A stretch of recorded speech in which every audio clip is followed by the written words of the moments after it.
rotting driftwood on the foreign shores, spilling out into the ocean floor, and the memories all you've left without a trace. Paralyzed with the thoughts receding, current sweeps you with the silent bleeding through the heart into the darkest place.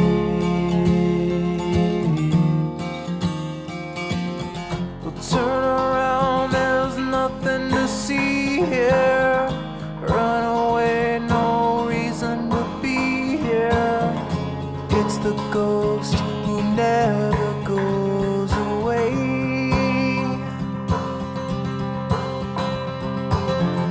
Turn around and leave this behind now. You see the ground as it bleeds in the sky now. You fight the sea, you're always gonna drown.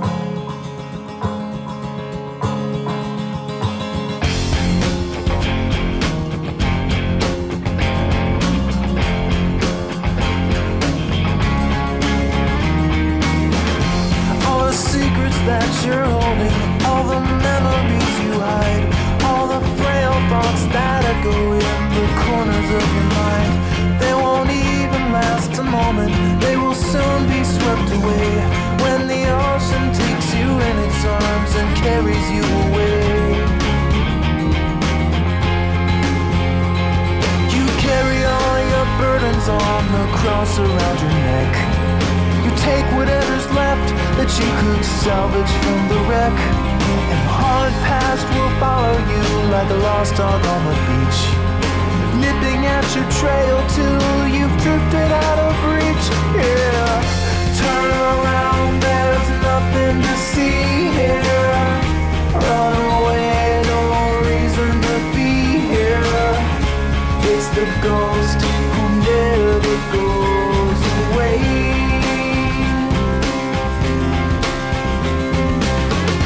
Turn around and leave this behind now. See the ground as it bleeds to the sky now. You fight the sea, you're always gonna drown. In a broken line horizon, in the castles made of sand, you tried to hold it in your hands, you tried to understand it.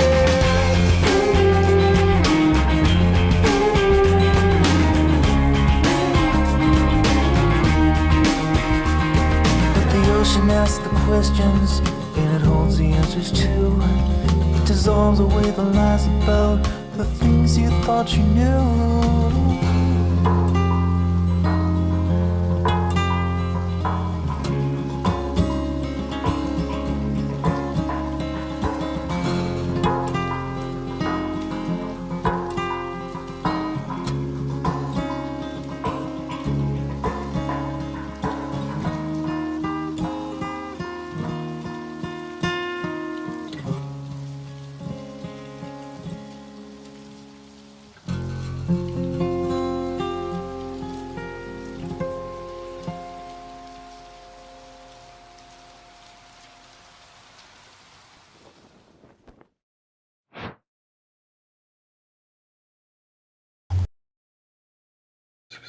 What's going on? There we go. Hello, my friends. 'Tis I, Dame Amager Calirania. My heart and my sword are yours. And 'tis I, Adulath Karakai II, bastard son of a real bastard. Your hearts are mine. And as is traditional on these Sunday mornings, we are joined by the author of the fanfiction that we are reading in this stream series, John Whitehead, the BloodRedTiger. Good time zone to you, my friend. Heyo. We had another break last week, this time because I was having adventures the plan had been for me to go and see friends, beloveds, Metamore, all in one room together, go hang out, have a lovely little party. The wife made a bunch of food, and we were all ready to go. We didn't go. We spent that day in the emergency room. Because, yeah, she suspected kidney stone, UTI,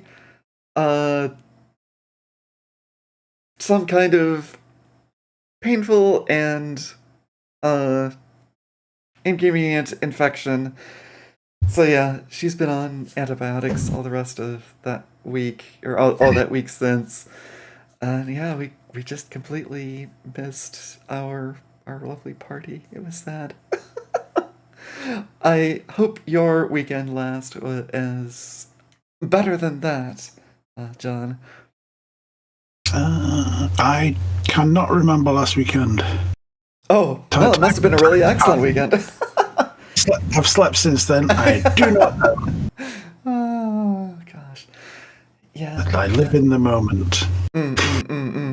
Yes, the blood red Taoist tiger there, yes. But at least the day after the ER disaster, I did get to welcome a visit from Yuzu in the chat there. We got to hang out together. It was a nice afternoon. Somewhat redeemed the disaster of the day before. We went and strolled the botanical gardens in my neighborhood. It was lovely.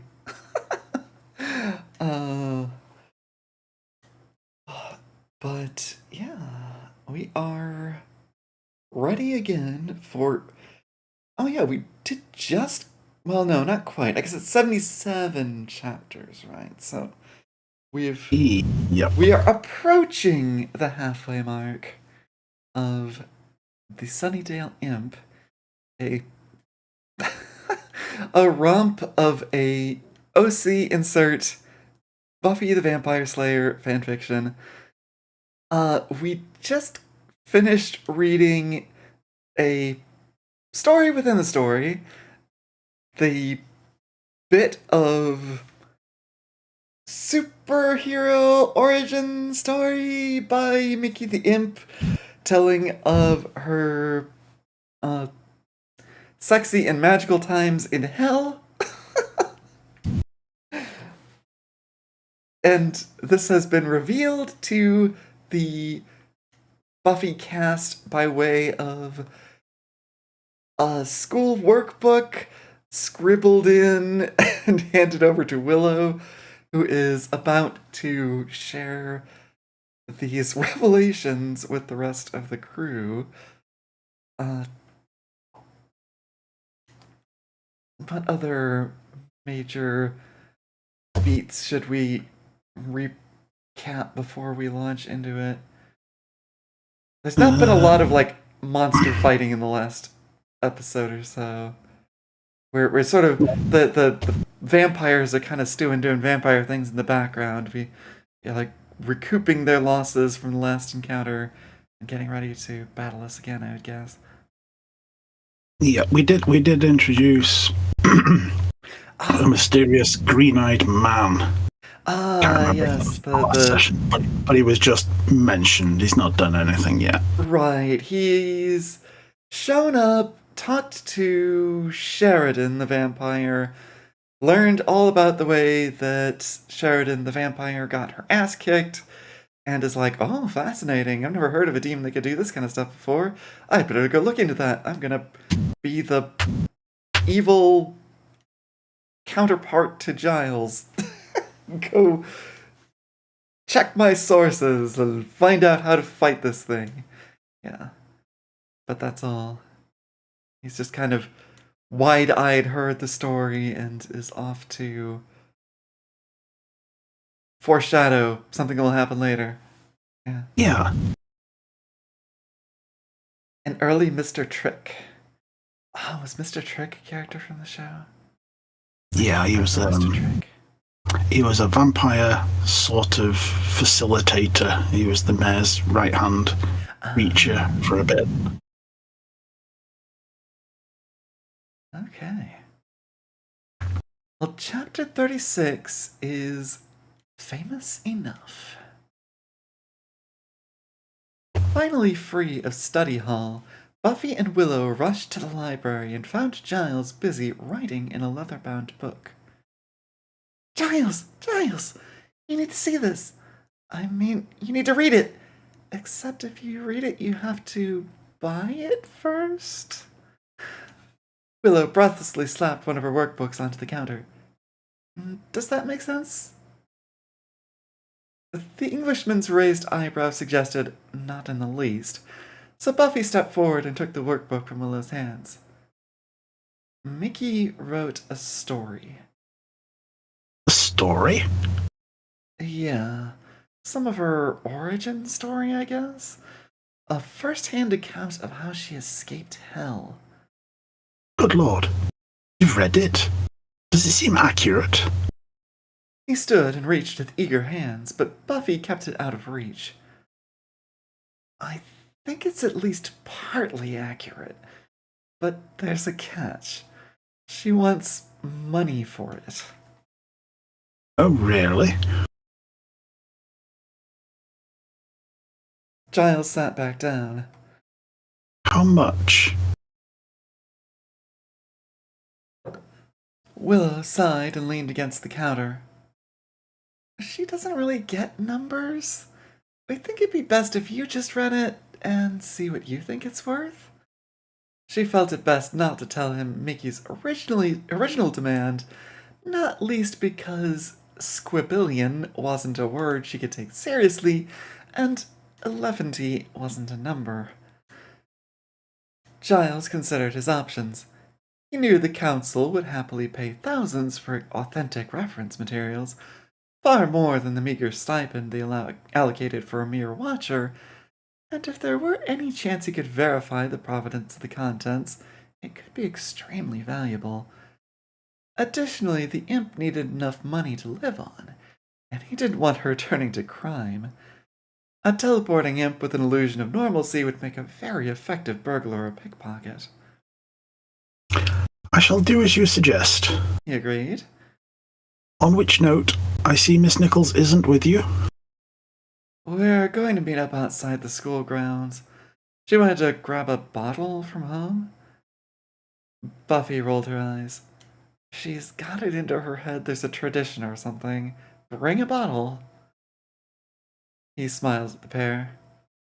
Ah, well, could be worse, I suppose. He himself would never dream of turning up for dinner without bringing along a bottle or some small gift for the host. It seemed Makisha had picked up a small semblance of good manners somewhere, most likely from the mysterious Jack. Right, well, enjoy the story. I'll be at my house if you want to make Mickey an offer. And with that, the girls hurried out, leaving Giles with a bemused expression. They found Makisha leaning nonchalantly against a tree, her wings unfurled and fluttering lazily in the breeze. She'd changed her clothes for a dark pinstriped skirt and jacket, switched her boots for little block-heel shoes, and swapped her bag for a brown leather satchel. Tights and glasses completed the image of a miniaturized businesswoman. Buffy and Willow stared as they approached. A little overdressed, perhaps? Ventured the Slayer. This is what I had on this morning when I met your mom.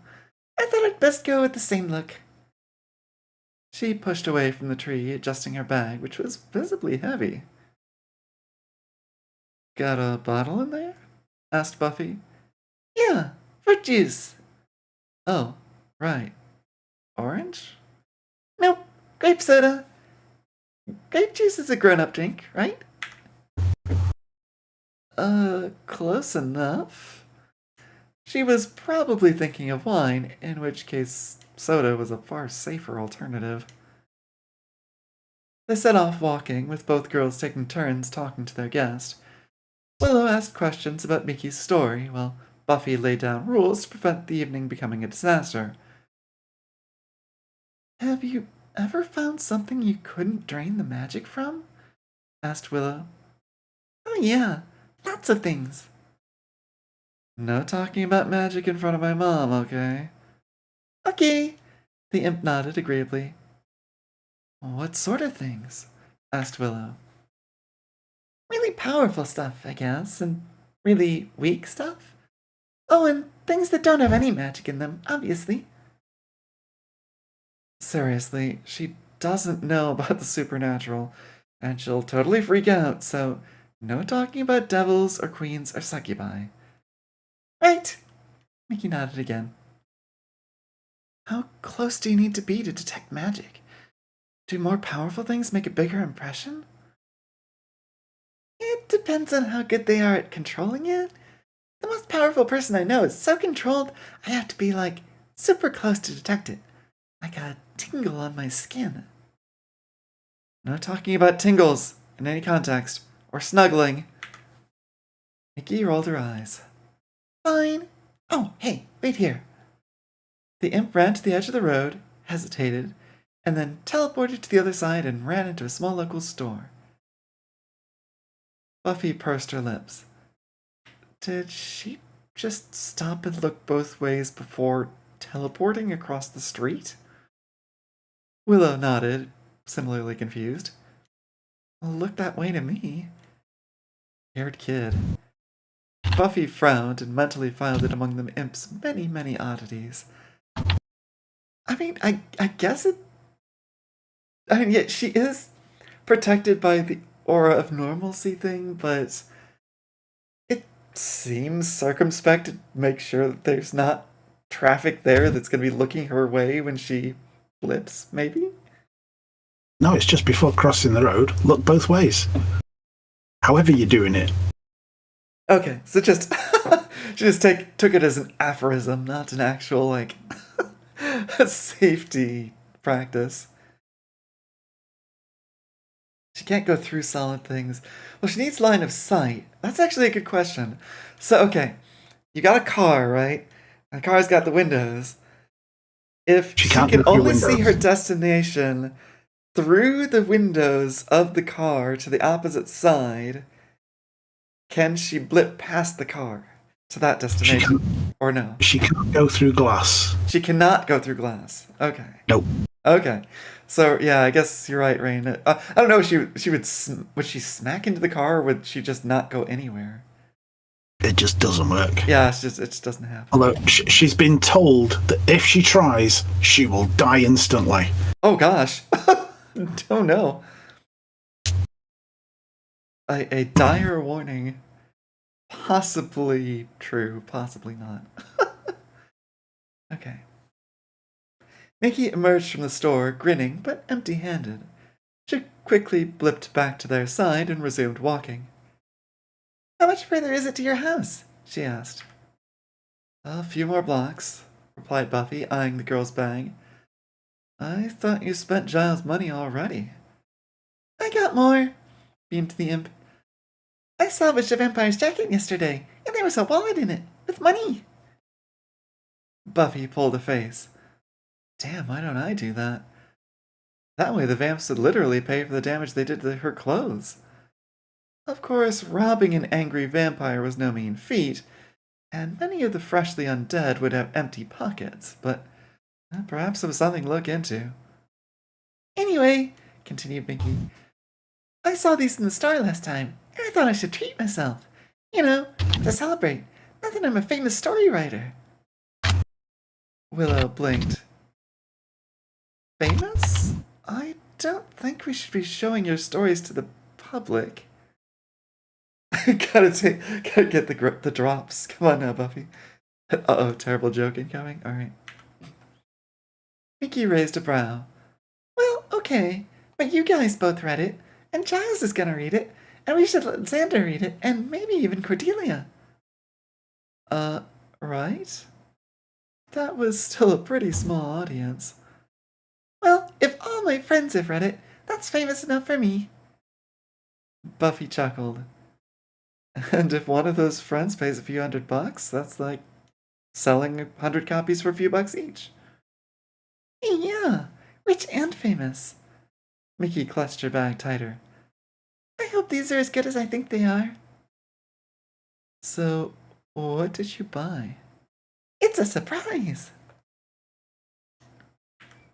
Yuzu's endeared by Mickey's definition of fame. Giles was reading Thought Mikisha's story for the second time when Jenny Calendar slipped into the library. He was busily making notes and muttering to himself. Oh, but that's you. Never mind. Taz Arbijan. Note to self, ask about pronunciation. He was so engrossed in his studies, he didn't notice her until she'd walked right up alongside him and slammed a sheet of paper down on the table. He recovered his composure with remarkable aplomb, resetting his glasses with one hand while quickly closing the workbook with the other. He glanced up at her, then did a double take at the paper. Miss Calendar, what on earth? Oh dear. Aw, Yuzu's endeared by Miki in general, really. Yay, success! A laser-printed picture of Mikisha stared up at him, horns and all. She'd warned him not 10 minutes ago that the illusion had no effect on photographs unless she was present. Yes, oh dear. She stepped back and folded her arms. You don't seem surprised. Well, I am a little perturbed this has happened so quickly, but I'm rather glad you're the one to make the discovery. He grimaced, considering the possible consequences. I rather suspect the rest of the faculty would be inclined to panic. We wouldn't want that now, would we? She leaned forward and tapped a fingernail against the picture. So, Mikisha Nichols, obviously a demon. Do you know what kind? He gave her a wry smile. Actually, she insists she's a devil. A Zaradite imp, to be precise. That sounds biblical. Is a devil worse than a demon? As a matter of fact, I think she's quite benign. Despite appearances, she considers herself a superhero. Benign. She deadpanned. Are you sure you're being entirely objective? A demon on the Hellmouth is never a good thing. Giles sat back in his chair, warming to the subject. I have to admit she's a little unpredictable, but so far she's answered all our questions, wiped out several nests of demons, slain several vampires, and seems quite well disposed toward her fellow students. He shrugged.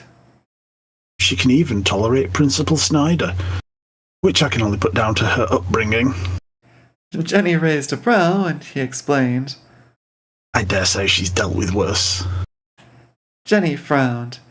If Giles knew about the illusion, then he probably hadn't been enthralled by the girl, but it was bizarre to hear him describe a monster in such glowing terms. So she's strong enough to take out other demons. That means she's dangerous, surely. She's formidable, certainly. She has no love for evil, and I feel she'd make a valuable ally. He shrugged. What prompted you to take her photograph, if I may ask? Well, there was that trick with the languages, and I'm pretty sure I saw her vanish from outside Snyder's office. Jenny threw her hands up in exasperation. Plus, she's just plain weird. Well, don't be surprised if she seems even weirder in future. Once the illusion spell is broken, it'll never affect you again. Jenny picked up the picture. You mean she looks like this all the time? I thought this was some kind of inner demon thing. She knitted her brows in a frown. It took me a long time to enchant that webcam. Ah, yes. A rather clever illusion hides her true nature, and also served to smooth over her unusual behavior. That's interesting. How does it work? I have no earthly clue, but given her history, It could well be a form of magic unlike anything this world has seen before. Dun dun dun. Wow, your house is pretty, exclaimed Mickey. Thanks. Buffy pushed open the front door and dragged the gawking imp inside, with Willow bringing up the rear and making sure the door didn't close on anybody's tail. Mom, I'm home. Willow and Mickey are here. In the kitchen, hon, came the reply. You guys want to prep the vegetables? Buffy exchanged a worried glance with Willow. They had already agreed to keep Mickey away from anything sharp, just to be on the safe side. Sure thing, Mom. Buffy led the way, still pulling Mickey along by one arm as she tried to look in all directions at once. Joyce was checking the oven when they trooped in and lined up. Willow gave a little wave, and Mickey's wide eyes took in the kitchen and equipment. Buffy made introductions. Mom, Makisha Nichols, she began. Mickey, Mom. Mickey echoed Willow's wave. Hi, Mom. Joyce smiled. Call me Joyce, dear. Your house is so awesome, gushed the imp, breaking away from Buffy's grip and exploring the room. It's so shiny and cool. All the things. What do they all do? She crouched briefly to peer at the washing machine. A round oven. She jumped back up. The sink's got a little helper sink. She spotted the fruit bowl and turned to stare at Buffy. This world's got green lemons? Country. Willow rushed to the girl's side, making shushy motions with her hands. She means country, of course. Joyce watched in bemusement as the girls dragged their little guest out of the kitchen, talking in low but urgent tones. She waited until they were out of sight before calling out, Don't forget I could use some help with the vegetables. Joyce was setting the table while Makisha watched and chattered. The girls had been chopping up a selection of green beans, broccoli, and spinach when everything had gone quiet, and then Buffy had pushed Mickey into the dining room. So, Joyce began, you're from Europe? Yeah, I'm an exchange student. It's very interesting, and I'm learning a lot. That's good to hear. I can't quite place your accent. Where are you from? Moldova. But I moved around a lot there. I failed to speak a lot when I was little. No. Moldova. But I moved around a lot when I was little. That explains it, I suppose. Mickey nodded. First test passed with flying colors. Could you be a dear and ask the girls to bring some glasses in here? Mickey blinked. Oh, glasses! Drinks! I bought a bottle! She dug in her bag and pulled out a long box. Oh, and these! At that moment, Buffy and Willow decided to poke their heads in and check everything was okay. Buffy saw the box and walked over to investigate. Go on, then. What's in the box? She peered at it. Donuts? Not just any donuts, announced the imp with a flourish. These are Scream-filled donuts. Her grin wilted slowly as she noticed everybody's blank expressions. Buffy pointed at the box. That's a number 5, not an S. 5 cream-filled donuts. Mickey's face fell and her bottom lip trembled for a moment. But no screamy filling? Pretty sure that's not a thing. And also, why would that be a thing? Because you bite it and ah! She made the quietest, most pathetic stage scream, and Buffy bit her lip to stop herself laughing. Usually would try it. Well, anyway, the imp rallied slightly, opening the box. It's still good because there's, She counted with a finger, mouthing 1, 2, 3, Enough! Just enough for everybody. Joyce blinked, and Willow frowned slightly, so Mickey counted them again. 1 for me, 1 for Willow, guests always go first, One for Buffy, one for Joyce, and one for Mr. Joyce. The room went even quieter, and Mickey paled, certain she'd said something wrong. Buffy shook her head. My dad won't be coming, she said quietly. He's not part of the family anymore. Mickey stayed still and silent for several long seconds, thinking of a solution. The answer, she realized, was obvious. She grabbed one of the donuts and quickly munched it in several large bites, pausing between chomps to make a barely audible scream. Just the right number, repeated the imp, her mouth almost empty. One for everybody. Willow leaned over and patted her on the head. Quick thinking there, Mickey. Buffy was less than sanguine with the solution, not least because, to her keen hearing and experienced ear, Mickey's screams were quiet but accurate renditions of horrific human suffering. Not the pretend arg she did earlier, but the sort of sounds a man would make as his intestines were dragged out or he were set aflame. God, she's probably heard noises like that all her life. No wonder she's grown up a bit weird. Beaming at her own cleverness, Mickey pulled the bottle of grape soda from her bag and set it on the table. Joyce asked her to take them into the kitchen for now. Buffy and Willow went with her to stir the vegetables. Mickey pouted at the bubbling pot. I didn't get to slice anything. I'm super good at chopping stuff. The oven made a beeping sound, and Joyce called, Time to take the pot out, honey. Buffy leaned over and silenced the buzzer, then dug in a drawer for the oven gloves.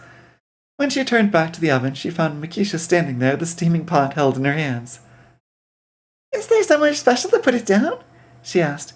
It's kinda hot. Oops. Oh dear. Alright.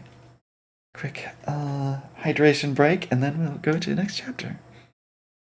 The scream-filled donuts came to me in a dream. It had to be done. Came to you in a dream.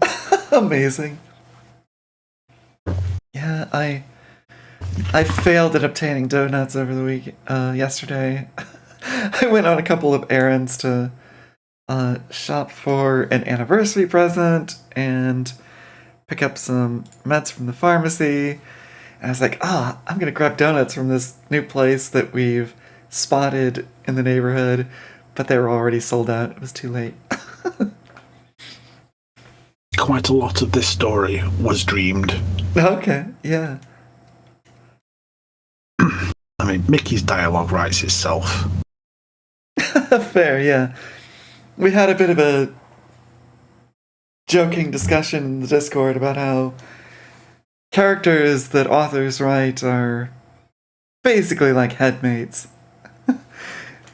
They're just, they're sort of these imagined constructs in your mind, and then they, after you spend enough time with them, they run off and do their own things and surprise you, and you're like, well, I guess I'm writing this down. And then you reassert control and your life stays boring. Yeah, I know, you always say I don't let you out enough.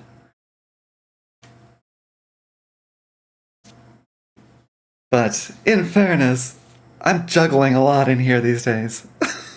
It takes a bit of RAM to implement two personalities at once.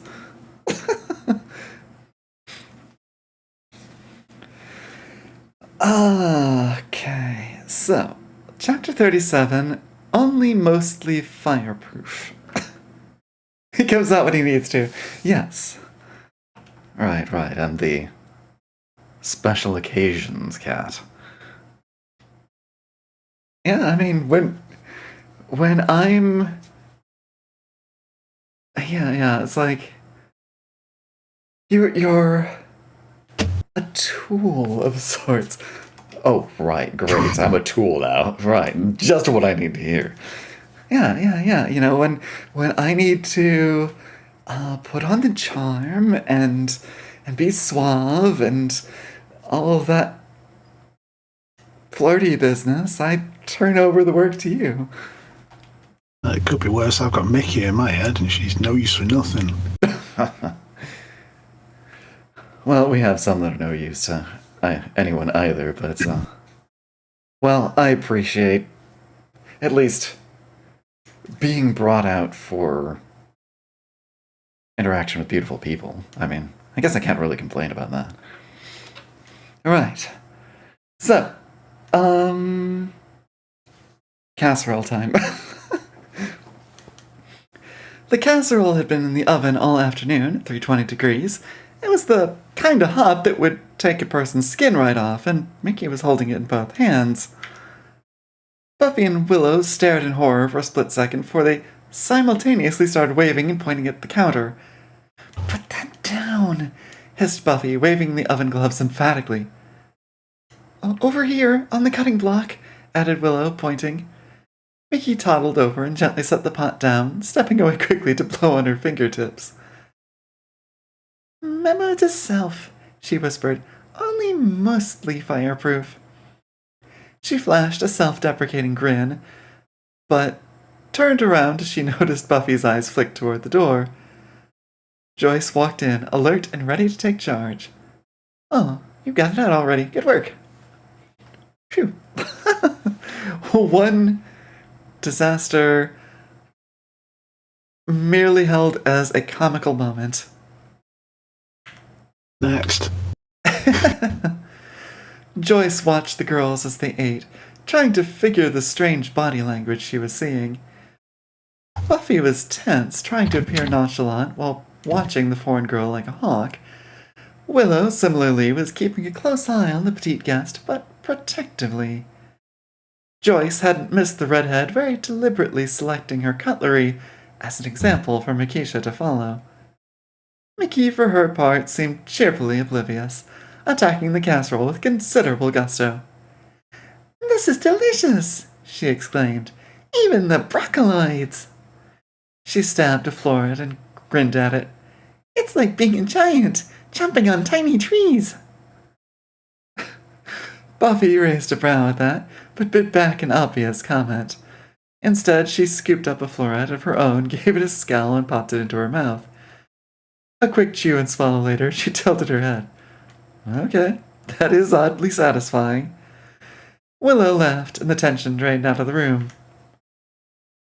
Joyce turned her attention to their enigmatic guest. She was simply adorable in her little business suit.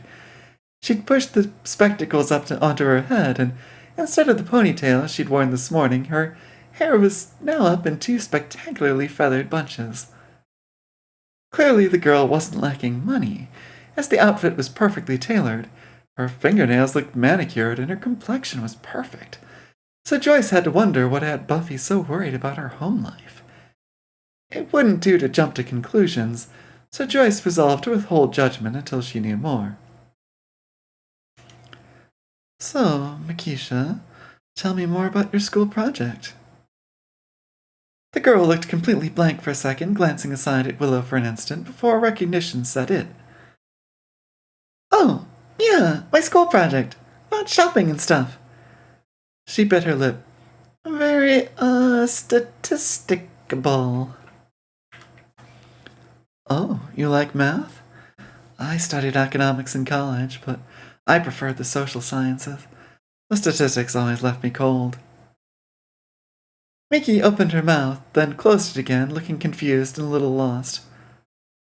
"I like shopping," she announced quietly, then forked a chunk of beef into her mouth and stared at her plate, effectively ending the conversation. Joyce was baffled by the reaction until she remembered that the girl wasn't a native English speaker, and was perhaps embarrassed at missing some of the words. Stick to smaller words, maybe, and perhaps speak just a touch slower, she thought to herself.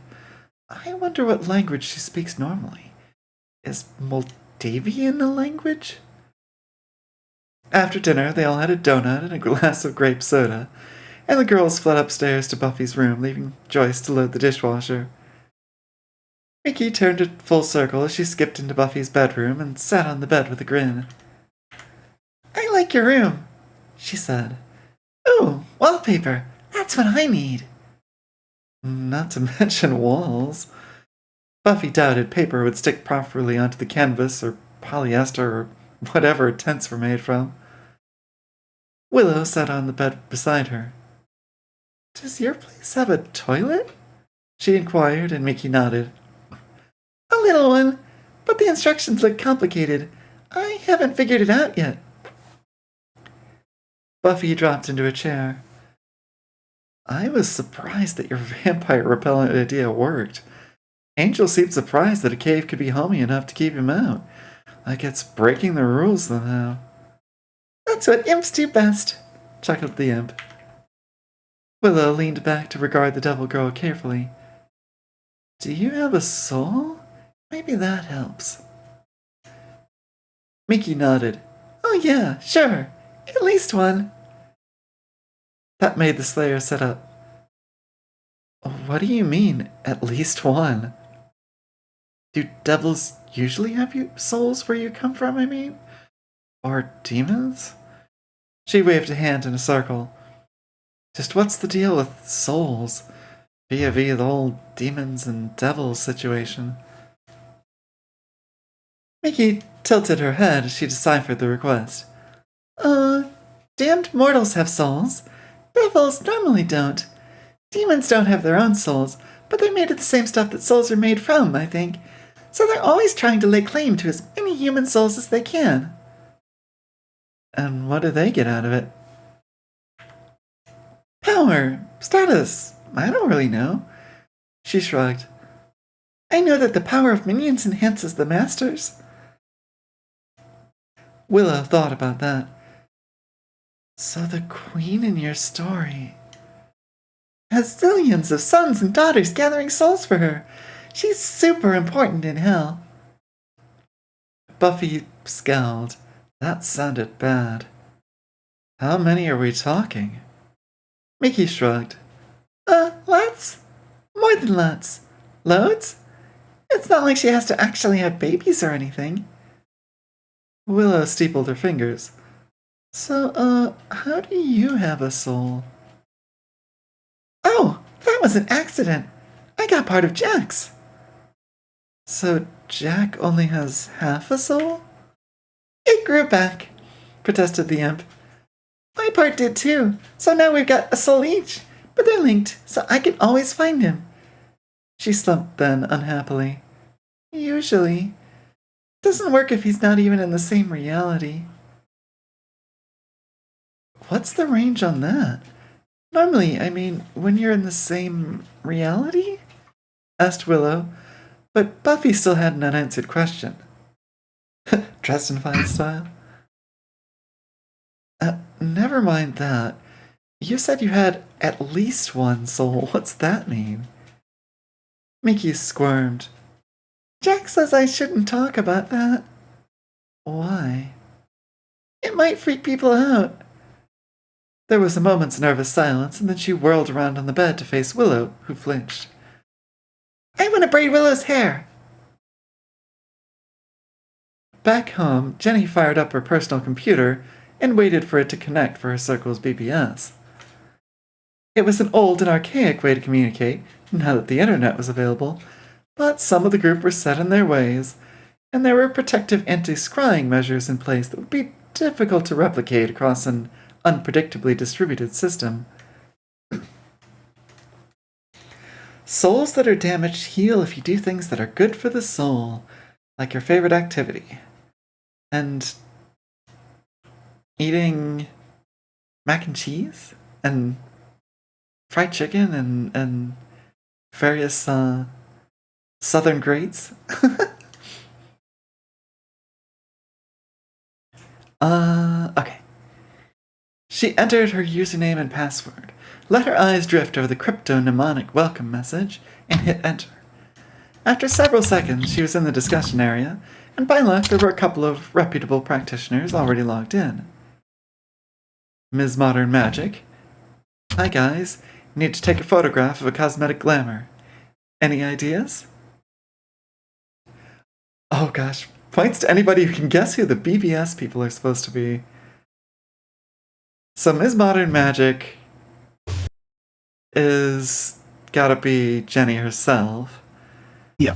But Pinky and the Brain is our next user. Interesting. No physical manifestation. Ms. Modern Magic. Psychic projection only. Got around the modified webcam to affect the observer, me, but doesn't work on anybody that's seen the true form beneath. Blackstone. What's the photo for? Ms. Modern Magic. Photo ID. Needs a library card. Pinky and the Brain.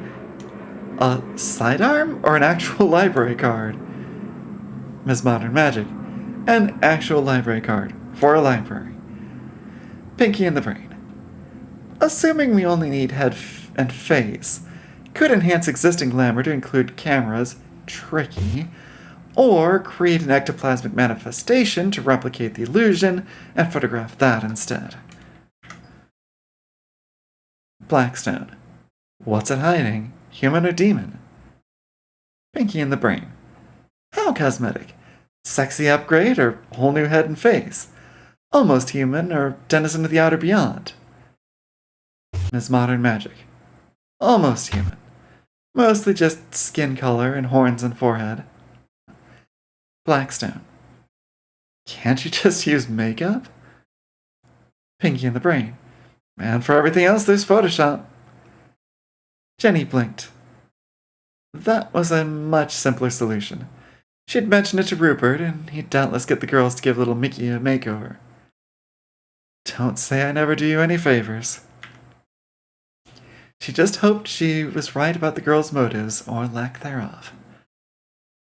Okay, so our Pinky and the Brain and Blackstone, any guesses from the Buffy experts in the chat? I think Rain is the most likely person to have guesses. They're not Buffy related, they're from two other sources. Oh, from other sources. Okay, so the references to... Yeah, who could be on this BBS, and what would they choose as a username? Ah, okay. So these are shout-outs to other urban fantasy kind of things.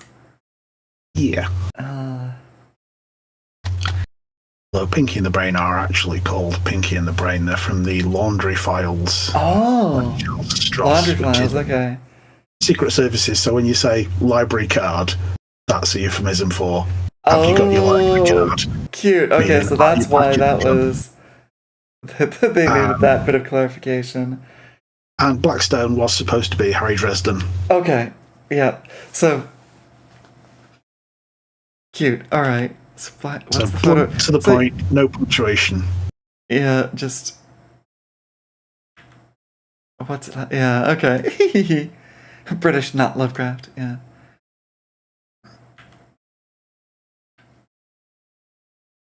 So when he talks about, denizens of the outer beyond, that's the sort of thing the Laundry Files are dealing with. Gotcha, okay, very cool. If you do your maths wrong, you might accidentally end up summoning some super fast thinking thought virus that can permutate reality. Right. It all gets very crazy. The thought of Harry trying to use the internet at this point in time. Yeah, and that is part of Dresden's thing, is that technology tends to malfunction in his presence, right? Like, he tends to need to use pretty antiquated stuff, or else it'll just kind of short out, right? Even when the Paranet got set up, he could barely interact with it. So BBS might be a little bit of a stretch, but at least it makes sense that, he's the one who's clinging to the BBS, right? What? If you can get on it with a Commodore 64. Mm-hmm.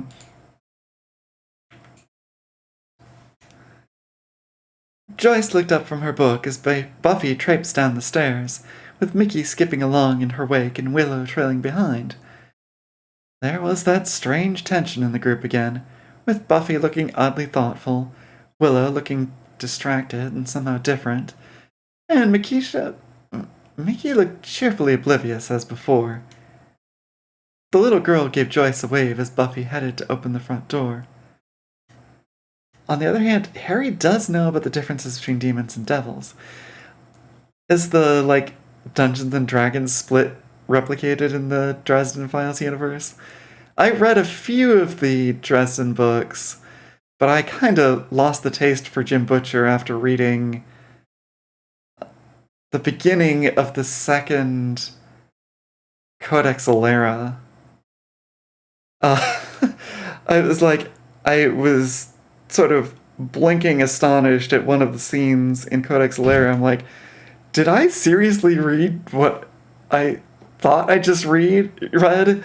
And I looked a little bit more into Jim Butcher, and yeah, he's a very cis-het white dude with a very cis-het white dude blind spots.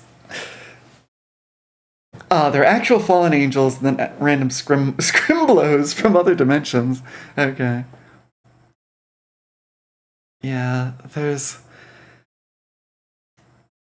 Roman Pokemon is indeed Roman, yeah. Like, it was this scene, like, the like, noble leader of the Empire or whatever was talking with one of his buddies, advisors, something or other, and it was this whole conversation about the fact that he doesn't have an heir, this kind of thing. Is this the thing with the Furies? What? Is this the series with the Furies? Yeah, I think so. I read the first one of that. Yeah, the first one was pretty fun. I enjoyed the first one. But this is within the first few chapters of the second one. And it's basically like his wife doesn't want to have sex with him, basically. So he doesn't... so he's having trouble getting an heir. And his buddy's just like, well, why don't you drug her and rape her? And he's just like, oh no, I am far too proud to do such a thing. Like, what? That's your objection? Otherwise I would, obviously. Okay. And this is just like completely just not commented upon in any way from the, as far as criticism of this from the perspective of the text. So yeah, I was just like baffled and put it down. Like, at first I read through the scene and I was kind of like, oh yeah, it's Roman stuff. And I look back, like, wait a minute, isn't this supposed to be like... This is supposed to be like a good guy character. This is one of the people we're supposed to be cheering for. What the fuck is with this scene? Yeah. Like, Jim Butcher's had some other very,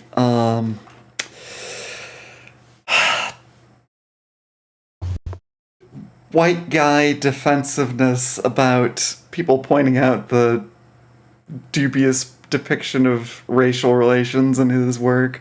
So I was just like, okay, I think I'm just kind of done with Jim Butcher. Anyway. Yeah, sorry, maybe I should have given a content warning ahead of describing that scene. Sorry, Yuzu. It's a rant of mine. Anyway. Oh, hello, Radicorn. Welcome. Okay. Joyce looked up from her book as Buffy... Oh, right, we read that already.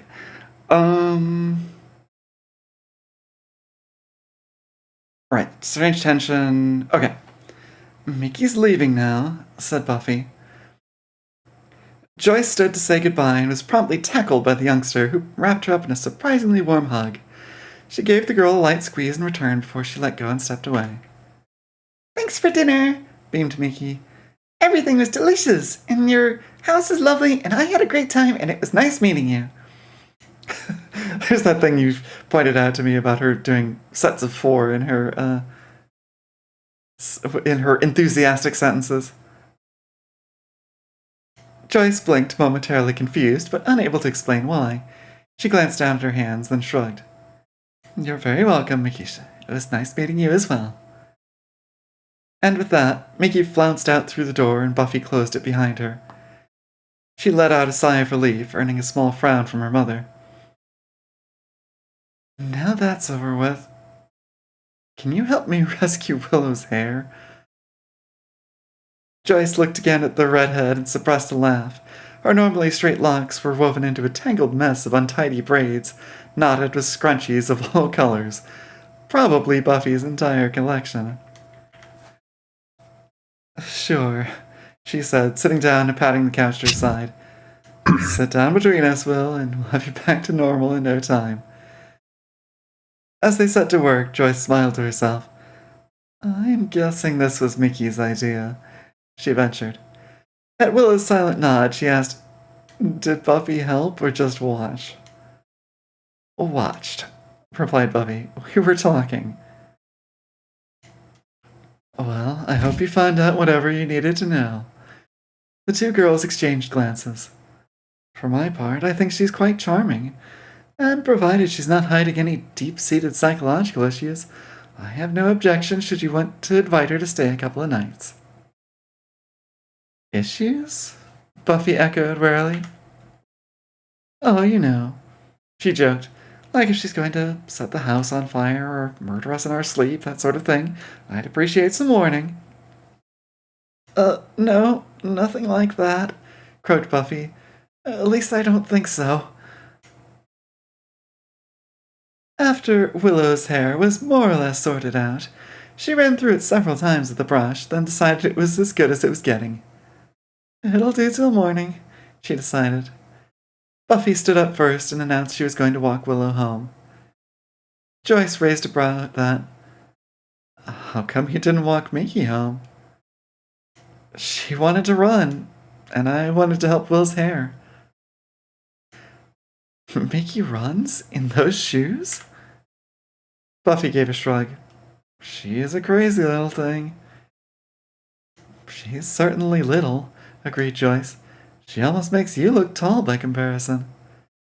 Hey, I've got at least 6 inches on her. And don't forget she was wearing 2-inch heels. Out on the street and out of earshot, Willow and Buffy walked quickly. It was dark out, and it didn't do to loiter unnecessarily. You're going to invite Mickey for a sleepover? Queried Willow as they walked. Well, maybe, if we can get a handle on those deep-seated psychological issues. Buffy was only half joking, and only half talking about the imp. She makes my Slayer sense twitchy. I don't know if I could sleep with her in the same room.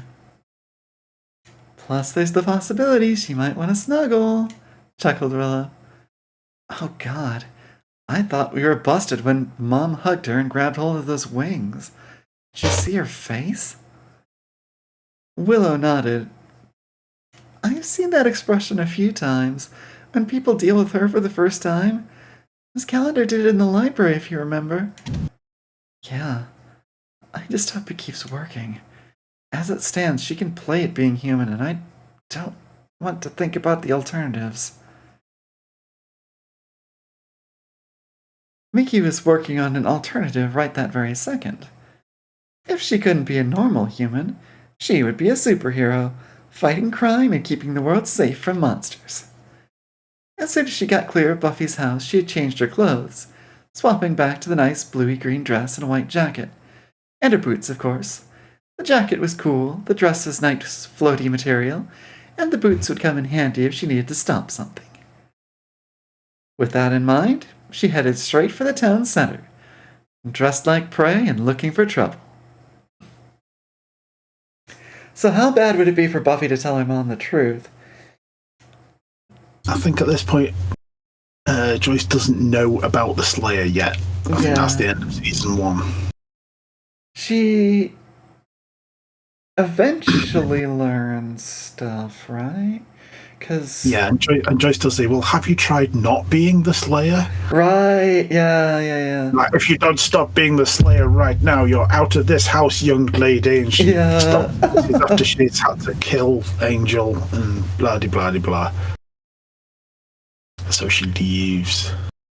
Oh yes, super freaked. The OTL, the original timeline?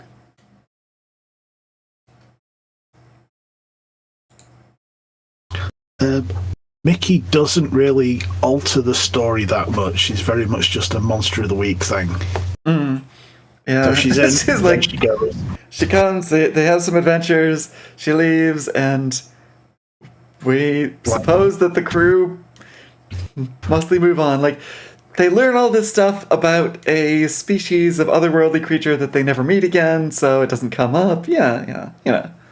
It fits. I'm guessing they just sort of go, we are not prepared to deal with the ramifications of that. Leave it alone, pretend it never happened. Well, chapter 38, that's what heroes do. Leave it alone, pretend like nothing happened. That happens like 3 times in Buffy and Angel. It's normal. Yeah. Like the capital N. Pat and Sven had been vampires for more than a decade, but when they weren't feeding from innocent victims, they liked to wander the streets and discuss philosophy. Their discussions were wide-ranging and eternally complex, colored as much by the people they had been as by the monsters they had become. On this particular evening, they were discussing the moral conceits behind the concepts of right and wrong, particularly the nature of time and punishment as it applied to immortal predators such as themselves. Not mold? Normla? Screaming in keyboard. Oh dear. Rain having a struggle. Normal with a trademark, yes. On this occasion, Pat was putting forth the opinion that if humans wouldn't accept the existence of vampires, then nothing the vampires did could be considered a crime. If a human fell prey to a mundane predator, a lion, say, devouring a careless hunter, it wasn't considered a legal matter. The animal might be destroyed, but it wasn't considered punishment. It was accepted as something that predators just did. It was in their nature. Let's see. Okay, who's going to do which? We've got Pat and Sven. Yeah, why doesn't... They're both dude vampires, right? Yeah. Yeah, Pat being a sometimes ambiguous name. But yeah, so we can have Addie here take Pat, and you can be Sven, I suppose. Okay. All discussion aside, murmured Pat, suddenly glancing across the street. No jury in the world would convict me if I took that home for dinner. Sven followed his gaze and saw a lost-looking teenage girl in a teal dress. Well, that's just asking for trouble. He agreed. Hey, little girl. He called. Don't you know it's dangerous to be out at night? The girl paused, glanced both ways with exaggerated care, and then sauntered across the street toward the 2 men. I'm okay with dangerous. Pat grinned and stepped forward, but Sven laid a cautioning hand on his shoulder. Wait up, mate. You sense that? The girl tilted her head, watching them with big dark eyes. Pat blinked. Oh, you're the new girl. I've heard about you. Super strong, super fast. Nobody said you were cute, though. He turned to Sven and asked, Did they say she was cute?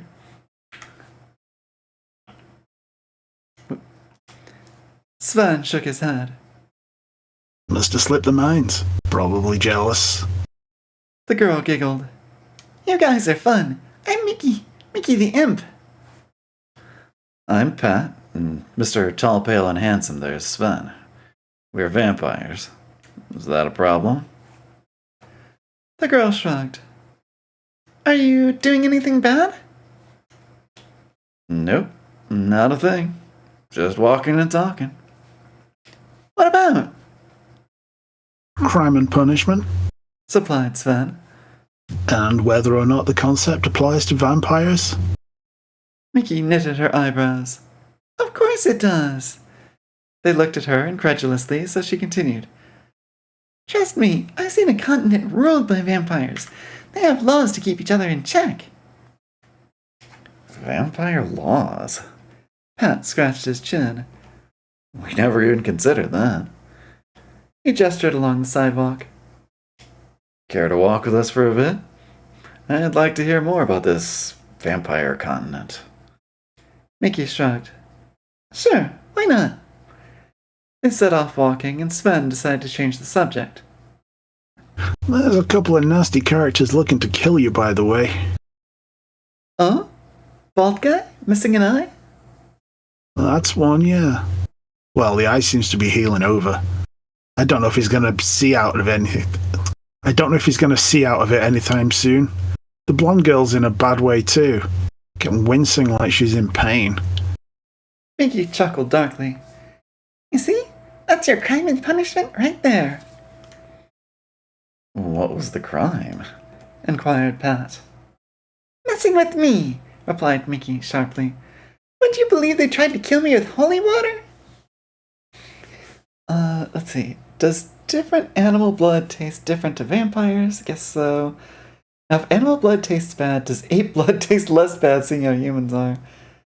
I know at least, like, in the Vampire the Masquerade universe, animal blood is kind of yucky, and it's like, it's sort of peasant food. It's like eating oatmeal every day kind of thing. Oh, yummy! Hello, welcome. Yes, I do indeed stream on YouTube now. I've kind of, so okay, yeah, bit of a story to that. I'll keep it brief, but early in the year there was an attempt to run a boycott of Amazon-related stuff because of Amazon's treatment of the union warehouses in Quebec. It was basically like there's a group of Amazon workers in Canada that unionized, and so Amazon's like, screw you, we pull the plug on those entire facilities. If we can't have slaves, yeah, then we're just not going to have anybody at all. And so there was a bit of outcry, and a group of streamers is like, oh, you know what, let's jump from Twitch to other platforms. And so in solidarity, I did so. As with most such efforts, I don't think the boycott really got a lot of traction, nor did enough for Amazon to notice. Them being a, super villainous worldwide mega corporation makes it rather difficult to put a dent in their bottom line with such an effort as that. But in any case, I haven't been on Twitch since then. Like, even by the point that I was thinking of going back, there's been a lot of other stuff going on in my life. So I have been making plans to go back to doing some streaming on Twitch. The thought is I'm going to do video game style content on Twitch and the more like fiction reading kind of things on YouTube. So this series is going to keep going a while. We are halfway-ish through a 77-chapter fanfic, so I expect it will last at least until the end of the year here, possibly briefly into 2026, depending on how many Sundays we have interruptions. Disney is panicking and scrambling in an attempt to backpedal against what? What happened? Oh, the Jimmy Kimmel thing. Oh, right. Apparently so many people are closing their Disney and Hulu accounts that the website is crashing. Whoa, dang. 4 billion? Oh, yeah, 4 billion monies. Okay, gotcha. Huh. Wow, that's really impressive. But then again, like,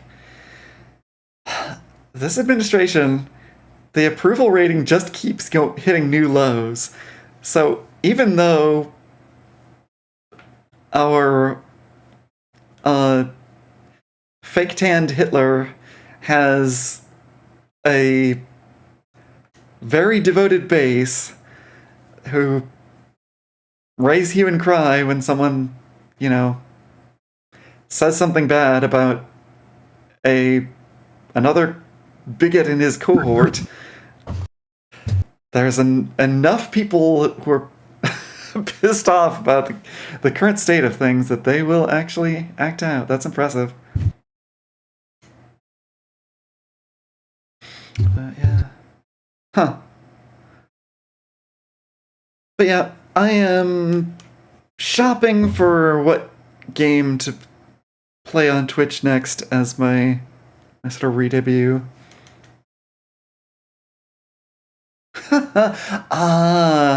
Sure. I guess I can see that, Rain. That, like, people feel like it's easier to go without some TV shows, or, you know, they turn to sneaky methods to watch the shows that they want to watch. Whereas, the something like delivery and like the half of the backbone of the internet these days. Yeah. It's harder to avoid Amazon than it is to avoid Disney. Disney doesn't have infrastructure services, as it were. Yeah.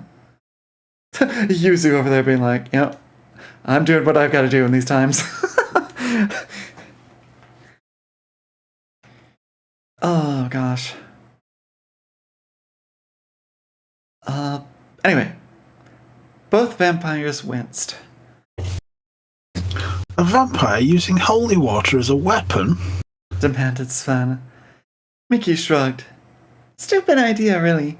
A for creativity, F for fat chance. Obviously you're fine. And you let them off with a light maiming. Reasonable. Pat nodded slowly. That seemed fair. The imp raised a brow. Well, I left those two alive. The others sort of didn't make it. Was this supposed to be Pat, or...? I think this is Pat. Okay. If you don't mind my asking, how is it you've not been killed by the Slayer? Mickey tilted her head. I've heard that word before. Slayer. Don't know what everybody's going on about, though. The vampires looked surprised. The Slayer? Oh, you. Go ahead. I'll go. Go ahead. Guardian of the Hellmouth? Protecting humans from all the nasty vampires and demons? No. Oh, you've got a Hellmouth name drop there. I'm leaving that one in. You're leaving that one in? Oh, she just kind of doesn't pick up on it? Yeah. Okay. Mickey's eyes went wide. Oh, that's the Slayer. Okay. She didn't really know what they were talking about, but she had an idea. She tapped the side of her nose and smirked. Don't worry about me. I've got the Slayer all figured out. Thanks. No slaying for me. Oh, we got a Humble Bundle suggestion on the Discord. Okay, I'll check that out.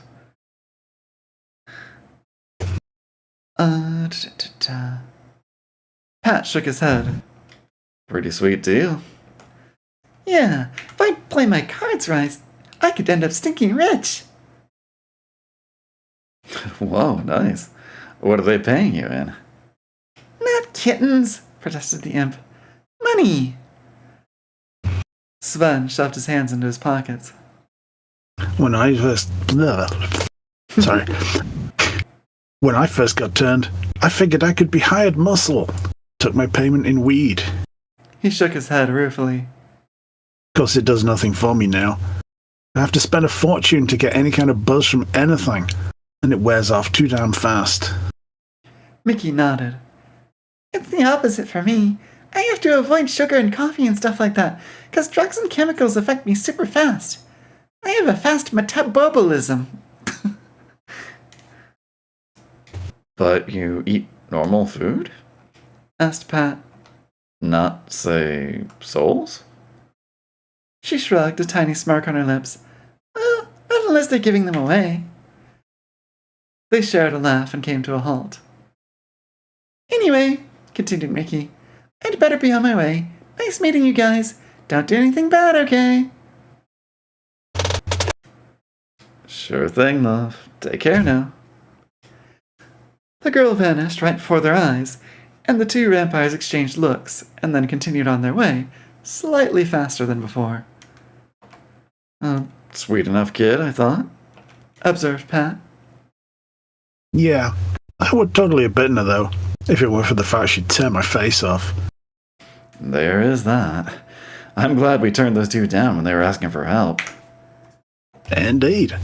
I've no wish to fight for no reason, and I like Mickey's attitude. Don't do anything bad? Asked Pat, and Sven frowned. Do you think she forgot that we're vampires? I don't think she cared. Do you think we could get her to put in a good word with the Slayer? Do you think that'd fly? A petite blonde figure slipped out of the shadows to confront the pair, stake in hand. Oh, I don't think so. Mickey crawled over the rooftops like a sneaky gargoyle, just for the fun of it.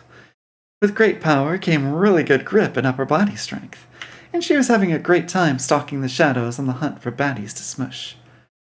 It belatedly occurred to her that she should probably have smushed those two vampire guys, but they weren't doing anything wrong. They seemed pretty cool, and Buffy's pal Angel was proof that vampires in this world could be of the non-bad variety. I should have asked them if they had souls, she realized. Oh well. I asked for them not to be bad, and they said okay, and that's like a promise, right? Her introspection was disturbed when she spotted the two guys sprinting down the street, running like all the hordes of hell were after them. And there was Buffy, running in the same direction. That's odd, thought Mickey, and without further analysis, she teleported down to street level and set off in pursuit. Buffy was fast as the vampires even, and Mickey's little legs would have struggled to keep up if she were even remotely human. The vampires ducked into a dark alley, and Buffy followed them in. Mickey teleported to the alley just as the vampires finished climbing up a wire fence and carried on running. Buffy took a run up and vaulted the whole thing, clearing it in a single leap. Mickey ignored it entirely and teleported alongside Buffy, matching her in mid-stride. Why are we running? She asked, startling the human girl so much she almost tripped. Not running, chasing. Chasing Sven and Pat? But they're vampires. Buffy turned her head and gave her a really funny look. Mickey shrugged back, which is hard because they were running. What? You could get hurt. Could you mix substances into a blood bag for the effect? The only ones that care about getting drunk in the show weren't the type to drink from non-living sources. Okay, oh, right, I see. Right, okay, so, because Sven hadn't figured out how vampires can get high yet, they can be effective if they feed on someone that is drunk or high. Okay. Gotcha.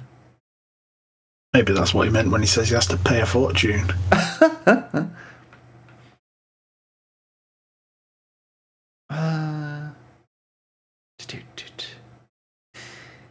Up ahead, the two vampires sprinted across an intersection, startling an SUV driver on the far side of the street. The driver reacted instinctively, yanking on the wheel, leaning on the horn. The vehicle slewed onto the sidewalk and rammed into a mailbox, which crumpled sideways into a makeshift ramp under the crushing weight. The SUV bounced up onto two wheels, swerved back across the street, narrowly missed the two girls, and crunched into a parked car. Metal groaned, glass shattered, and the stricken SUV rolled onto its side and lay still. Buffy stared in horror at the scene. The two vampires didn't look back, didn't even slow down. Beside her, the imp's eyes lit up. It's Mickey time. Buffy watched as Mickey's clothes exploded into green flame, quickly reforming into the Special Forces look she'd worn the other night. A quilted leather bodysuit in blue and black, with armor plates and a cute beret. A dark blue domino mask hid her eyes and made her look like a comic book superhero. Oh, right. I guess this is her superhero costume. The imp blinked herself to the top of the car, looked in through the windows, then vanished. Buffy! She yelled from the other side. You tip it! I'll catch it! What? Oh, they had to get the car back on its wheels. That made sense. Buffy ran to the car and crouched, digging her fingers into the edge of the roof. Are you ready? She called dubiously. Ready, came the reply. Well, you asked for it. Buffy heaved, tilting the car back, aware that if it slammed down onto its wheels, it could be bad news for the people inside, not to mention any imps standing underneath it. The car passed the tipping point and rolled away from her, but Mickey was ready for it and settled the car down with surprising gentleness. The driver lolled unconscious and bloody in his seat, but the door handle was bashed flat, so Buffy punched through the broken glass, gripped the door, and yanked hard. There was a screech of metal as the whole damn thing came off in her hands, and she stood there with it for a long second, feeling extremely foolish and glad nobody was around to see. Then she heard another scrunching screech as Mickey did the same thing on the other side, apparently on purpose. She tossed the door over her shoulder like a discarded rag. The two girls looked at each through the wrecked vehicle. My guy looks really bad, reported the imp. He better not be dead. Buffy gave the driver a quick examination and he groaned. Mine's alive, she called. Do you know any first aid? I'm not allowed to do CPR. Mickey grimaced at a bad memory. It's not good. Okay, hold still, I'm coming around. Buffy darted round the car and found Mickey already pulling the passenger out of his seat. I'm guessing that Mickey would basically crush their chest in trying to do compressions. Yeah, Robot Chicken Superman scene. And when he tries to do the mouth-to-mouth, it just inflates him like a balloon and he bursts. God, no.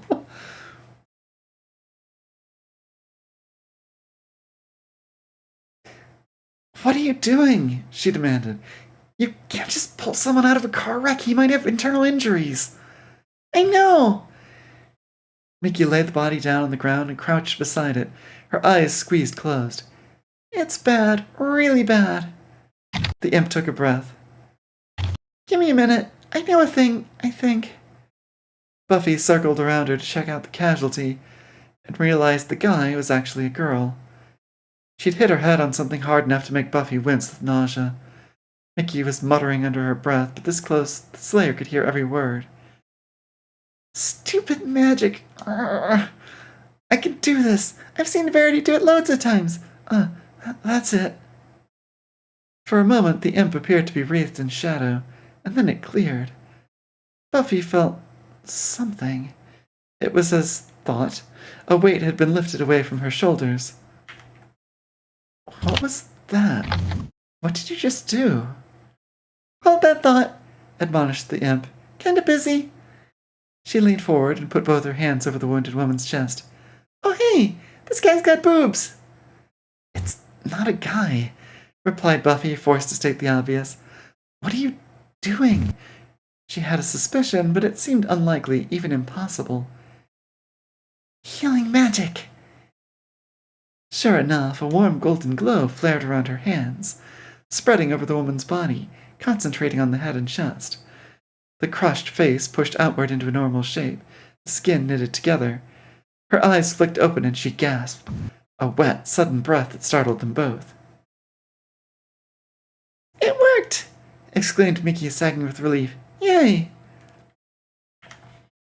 Contrary to Buffy's expectations, the woman still looked like crap. She was alive and breathing, but the spell hadn't fixed her hair or cleaned up any of the blood. Not like the movies, she reflected grimly.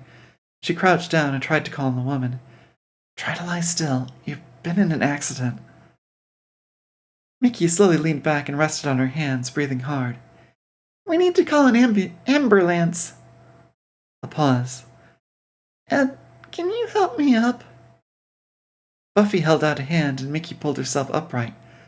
What did you do? Repeated the Slayer urgently.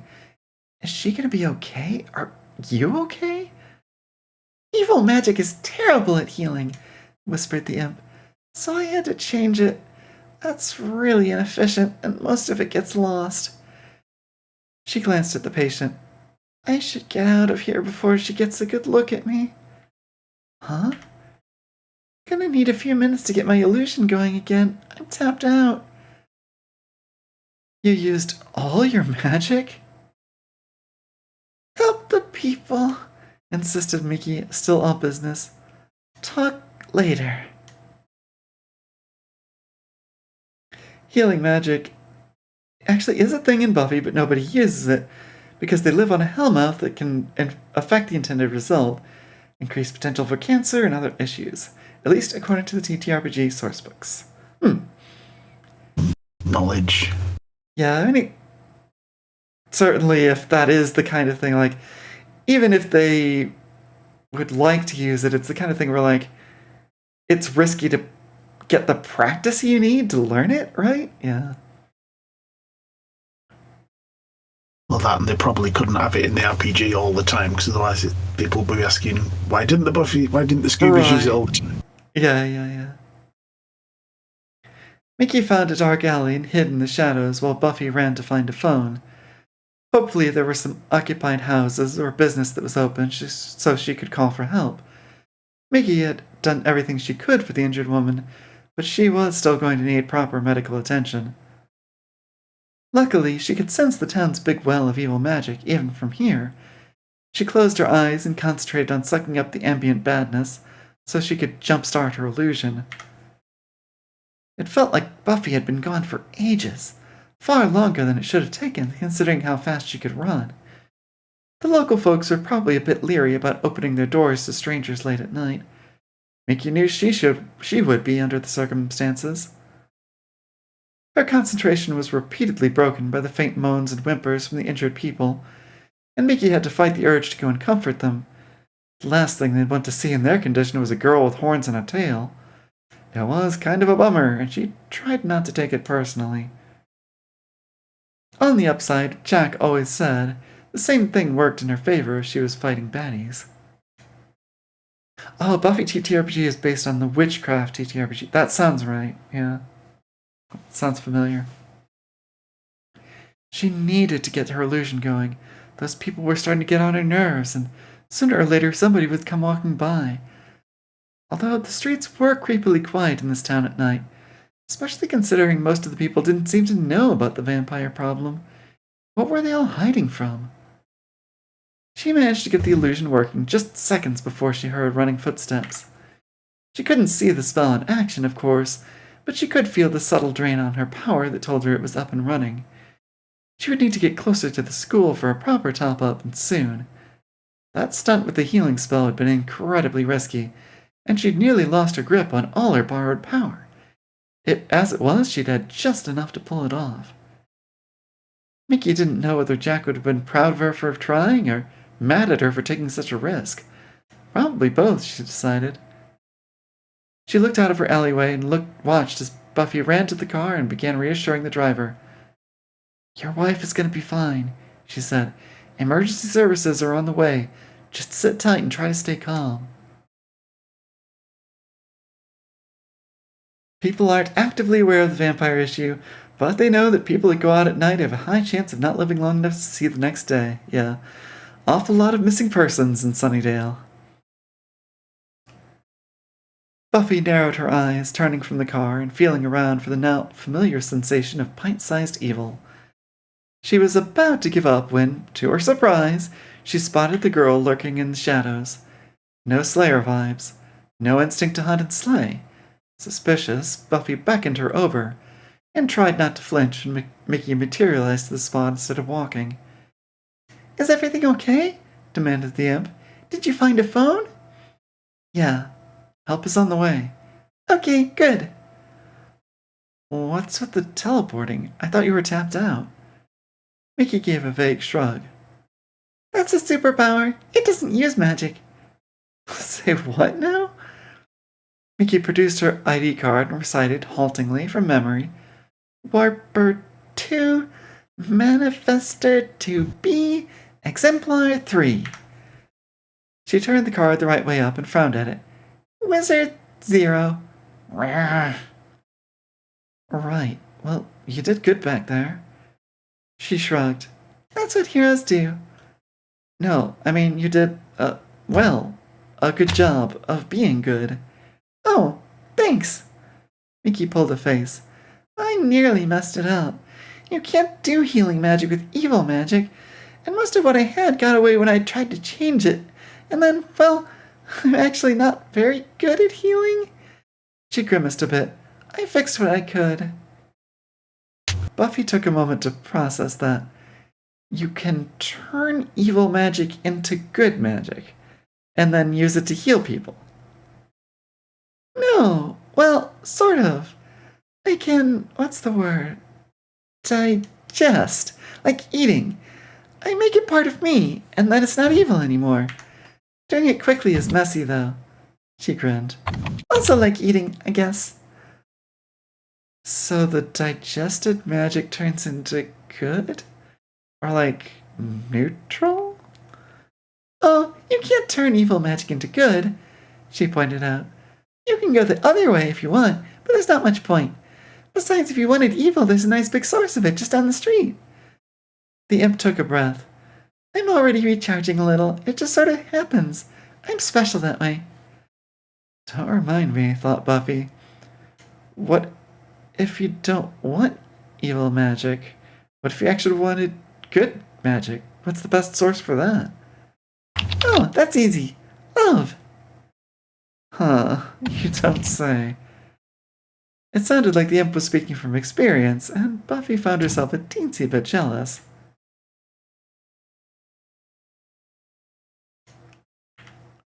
She decided to change the subject. So, those two vamps. Pat and Sven? They're philosophers. I met them earlier. We chatted a bit. You didn't fight them? Mickey blinked, genuinely surprised. No, they weren't doing anything, just taking in the night air. I thought they were nice. We chatted a bit. You chatted, repeated Buffy. About what? Crime and punishment. Oh, and the Slayer. Buffy blinked. What did they say about the Slayer? Mickey looked around to make sure nobody's listening. Not much, but I think I know who it is.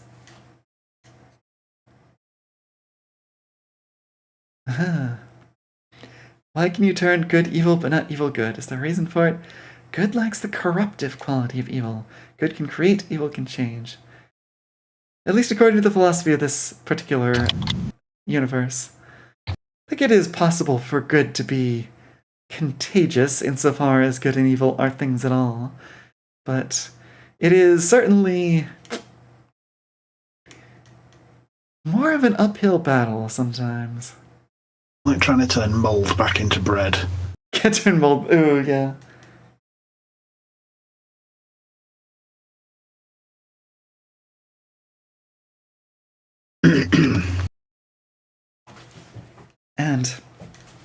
And that's why Angel turned evil again when he had sexy times. Wait, no. Spaceballs. Evil will always triumph over good, because good is dumb. Yep.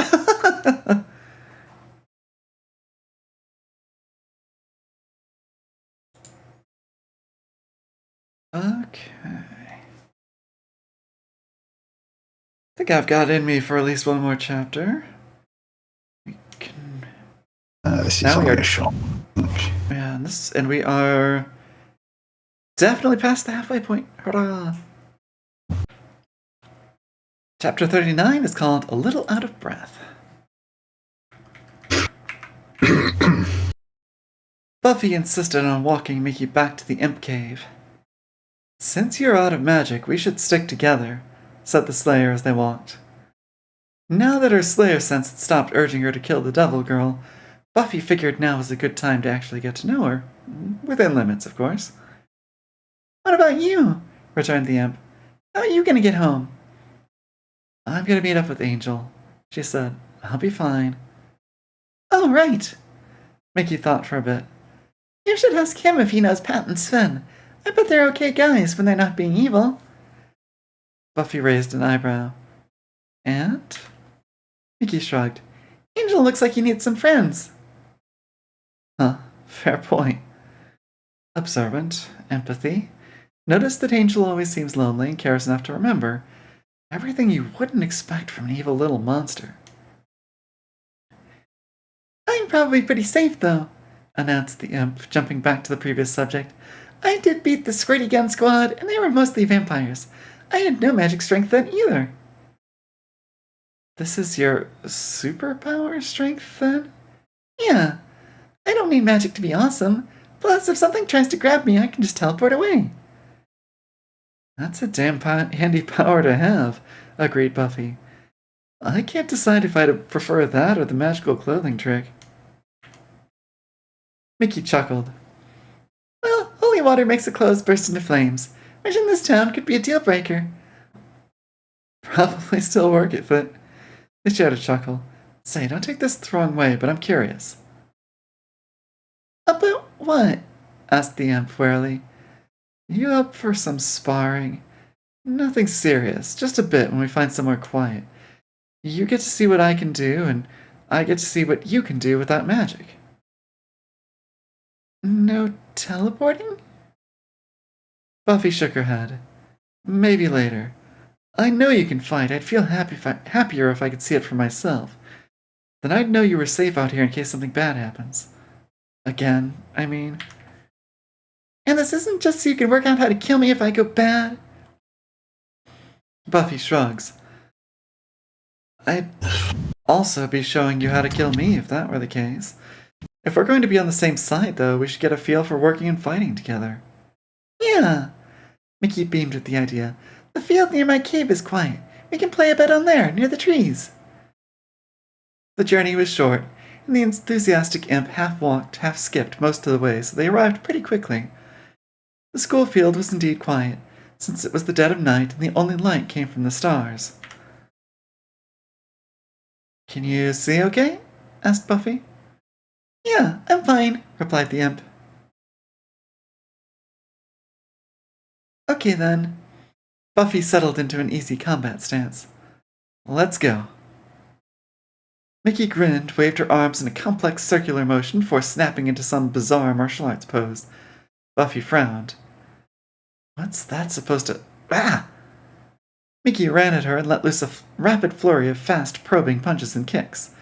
There was no strength behind them, but the girl was fast, and it was only by luck and reflex that Buffy managed to block or dodge them all. Mickey broke away, laughing brightly and doing a completely unnecessary one-handed flip. She bounced lightly on her feet and beckoned. Okay, your turn.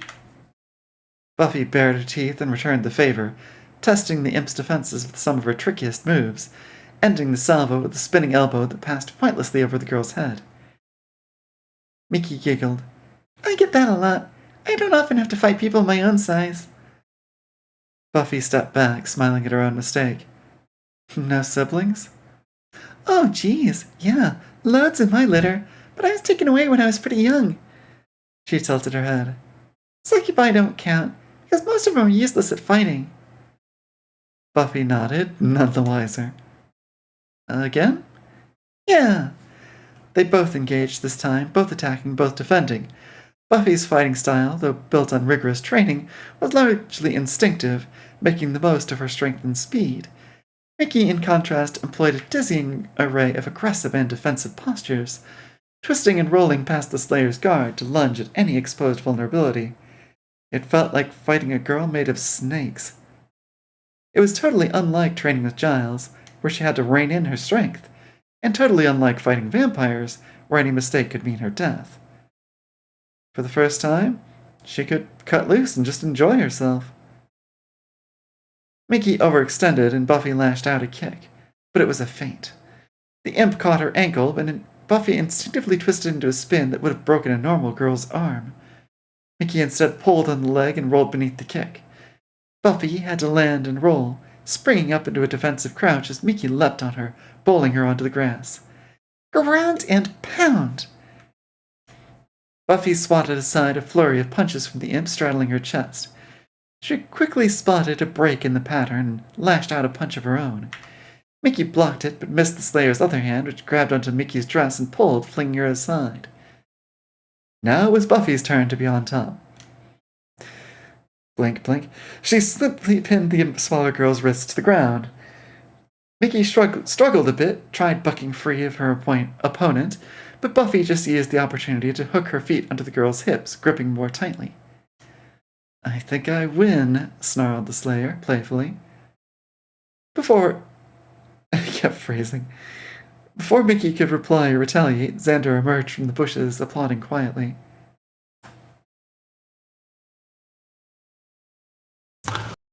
Don't mind me, ladies. I'll just be standing over here with popcorn and a thoughtful expression. Mickey twisted to look at him, eyes wide. You brought popcorn? She demanded eagerly. No, sorry. Figure of speech. He showed his empty hands. Buffy chuckled and leaned over her sulking captive. Say uncle. Huh? Say uncle. Mickey frowned. But you're not my uncle. I don't even have an uncle. She looked utterly confused. And you're a girl. Uncles can't be girls. Buffy sighed. How could she explain it? It's traditional. It means you acknowledge that I win. Xander piped up. Well, you could give her a kiss. Bet she'd let you go then. Mickey grinned, and Buffy hastily untangled herself and hopped clear. Nope, there will be no kissing of the Buffy. She turned and waggled a finger at her friend. Or of the Xander, who apparently has some explaining to do. Xander ducked his head in a casual shrug. My house is kind of argumentative right now. Too much fighting. I thought I'd come into the imp cave for a quieter night. He pursed his lips. Did not expect to find you two tussling in the grass. Did not expect to find you overpowering Mickey anytime soon either. We were play fighting, explained Mickey, picking herself up. We were sparring, corrected Buffy. That's kind of fun. I've never had an equal to spar against. What about Angel? Inquired Xander. He's a big bad master vampire. Surely he can give you a challenge. Buffy shook her head. He holds back, and he talks too much. I hold back, retorted Mickey. I didn't teleport or use my tail or my wings or my horns or my claws or my teeth or anything like that. Buffy turned to regard her. Oh, wow, those are all options? Teeth and claws? Jack's a wolf, she said simply. You learned some things. I stand corrected, Buffy continued. Angel holds back too much, so it's no fun to fight him, where Mickey apparently holds back just the right amount, so it's fun to fight with her. She glanced at the imp, who nodded approval. And now I'd better get going. She gave Xander and Mickey a stern look. Don't do anything I wouldn't do. Mickey nodded again. No kissing. Got it. Xander followed Mickey into her burrow, and he switched on the lights while Mickey started opening some tins of fruit for supper. So you two were just sparring for funsies, right? To Xander, it had looked pretty serious, or at least seriously intense. Both girls had been grinning like lunatics the whole time, though, so maybe they were just letting off steam. Mickey seemed to think so, anyway. I went to Buffy's house for dinner and met her mom properly, and the food was great. We had meat and gravy and vegetables, and I ate all of mine, and then we had donuts for dessert, and even though they didn't scream and there were too many, I fixed it and nobody minded and it was okay. And then later I got to braid Willow's hair. Mickey sighed happily. Willow's so nice. That she is, agreed Xander, only mostly following the rest of the rambling account. Do you think she'd like to come and snuggle with us sometime? Xander bit his lip for a second while his teenage boy brain went to unlikely places. So soon after watching Mickey and Buffy grappling on the field, it took him a moment to come up with an answer. I think if you asked her, she'd say no. Might even freak out. She's pretty shy, so maybe keep that idea to yourself. Oh well, that's a shame. Have you tried these fruit things? They're tangy. Nah, what are they? Mickey held up the tin and squinted at it for a second. No idea. Xander wandered over, chuckling, and looked at the label. Guava. Cool. I'll have to remember to get more of these when I'm rich and famous. It's good to have aspirations. But for right now, my plan is to eat this stuff, clean my teeth, then bedtime. That's a good plan. And speaking of bedtime, I've got something I'd like you to try out. The something was a thick cardboard wallet reinforced with duct tape. Behave. What? I didn't say a thing. You were thinking it. For Mickey to slide over the end of her tail. With any luck, it would stop her tail from puncturing the bed, or any unfortunate sleeping partners. It slipped on easily, and appeared to stay put on its own, which was a plus. Xander had brought more tape, but didn't want to physically tape her into the thing if it could be avoided. He felt a little strange holding her tail to fit the little sheath, and he smirked. I can honestly say I've never held a girl's tail before. Mickey wriggled it in his grasp. I don't usually let people hold on to it either, but it cut you open, so this seems fair. You can really use it in a fight, huh? And your wings? How's that work? The imp smirked and turned to face him. Hold my hands, she commanded. Imagine we're struggling, like, grrr. He chuckled and pulled the same mock angry face. I have you now, little Yikes! Mickey's long wing bones ended in sharp points, and with a little flex she whipped them around under her arms to poke gently against Xander's ribs. He tried to pull back, but Mickey had hold of his hands. I can punch these through a leather coat, she explained. Or maybe chainmail, if I'm boosting my strength. She released his hands and furled her wings back up behind her shoulders. The best thing is, most people can't even see my wings. That's something, said Xander, somewhat shaken. The wings were obviously stronger than they looked, and she could have stabbed him in the guts half a dozen times before he had time to blink. Yeah, Buffy doesn't need to worry about me. I'm always armed, and I'm always ready. Uh-huh. Well, I'm happy to know that too. It never occurred to me that you could stab somebody with your wings. I thought they were just for flying. Or, well, except when they're not. He added lamely. I'll get them working eventually. I'll see. I just need more magic. Mickey busied herself in the kitchen, dropping the empty fruit tin into the garbage and rinsing out her bowl in the little sink. She then proceeded to clean her teeth. Xander just stood there, feeling a little awkward. I know I keep turning up here uninvited. If it starts getting a bit much, you'll let me know, right? I don't want to outstay my welcome. The imp spat out a mouthful of water. You're always welcome, Xander, either for hanging out or sharing my bed. He grimaced. It sounds really bad when you say it like that. People are going to jump to all kinds of conclusions. Mickey just shrugged. I just won't tell anybody then.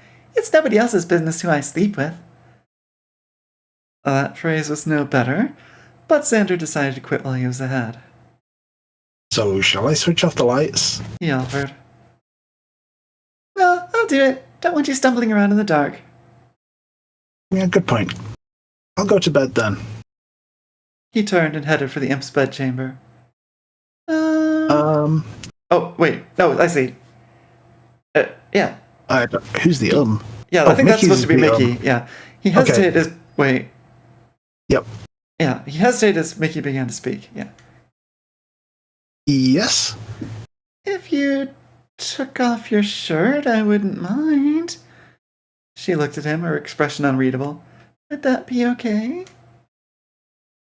Xander's mind proposed half a dozen replies, each of which would get him slapped or worse. Or maybe not.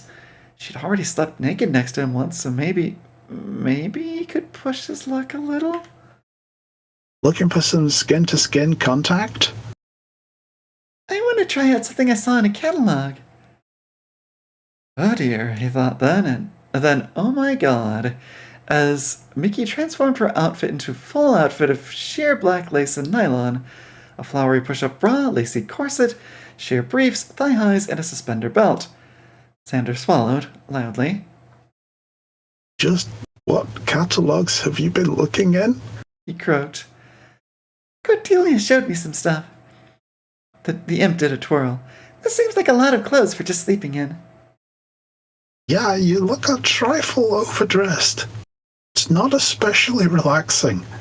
He was talking more about himself, but whatever. Mickey shrugged and was wreathed in a flickering green flame that cleared to reveal a short dress of some flimsy gauzy material. How's this? She asked. I want something for sleepy times, not sexy times. Better? His eyes dropped before he could stop them, and yep, completely see-through. Dark nipples, sheer fabric, disaster. You know I can see right through that, right? It was only through a supreme effort of will that he managed to snap his gaze back to her eyes instead of staring, or worse, looking down further. He had a sudden certainty that Mickey's sleepwear was several inches shorter than recommended. You're not supposed to be looking. You're going to be asleep soon anyway, so it doesn't matter. Asleep. Of course. Xander knew he was going to have a hard time getting to sleep that night, no pun intended. Willie looked up as two middle-aged men ducked into his bar. They slammed the door behind themselves and gave each other a high five. I forget who we had doing the barkeep. I think maybe you had the barkeep? Willow or is that Lath? Not Willow, Willie. Or is that the Lath Willie? Yeah. He's Weasley. So we're gonna have Sven. We're gonna have Pat. Okay, so alright, we can have Ad on Willie and Pat and you on Sven, I guess. Okay. Been out running, gentlemen? The pair turned to look at him, and he recognized two of his vampire regulars. You look a little out of breath, figuratively speaking. Sven nodded, blonde hair still tousled from the run. We just led the Slayer for a chase across town. Nearly got her hit by a car. Pat laughed. It wasn't a cunning plan or anything, just lucky. Oh, we met that little demon girl everybody's so excited about. Oh? Willie raised a brow, interested. He'd probably get a visit from the new kid sooner or later, and it wouldn't hurt to know in advance what he'd be dealing with. What's she like? Friendly. Offered Sven. Polite. Fair. Happy to talk. Pat nodded. Keats and his girl said she's out to kill all those vampires, but she never did nothing to us. Not so much as a scowl. Nice kid, I thought. Willie put his hands on his hips. Well, that's good to know. Always happy to deal with reasonable folks. The Slayer liked to make threats when she wanted information, but the stories he'd heard from Sheridan and her sire suggested that the new girl would storm in, murder everybody in sight, and then trash the bar out of spite. What's she look like? Horns? Tail? Wings? Sven shrugged. None of that. But otherwise, much as you've heard. A small girl, very small, looks harmless. But up close, you can feel the power. Dark eyes, black hair worn up in bunches. She reminded me of one of my students. He smiled at a memory. If she were older, and weren't already a demon, I would have considered turning her. Pat shook his head. She's not a child, mate. She's just travel-sized. Compact. Sven and Willie both looked at him, and he cupped his hands at his chest. What are you, blind, man? He nodded to the barman. She's old enough to drink, put it that way. He frowned then, remembering something. Then again, she won't be coming in here in her You. for alcohol. She's got some kind of condition, like a vulnerability to drugs or something. A new figure joined them at the bar. Sounds like you've had an interesting night. He said, his green eyes glowing softly. Barkeep, How about a warm mug of O negative for our friends? Mighty decent of you, commented Pat, I wouldn't want you fellows to get a dry throat. replied the newcomer. It sounds like we've got a lot to talk about. All right. That brings us to chapter 40. Let's see.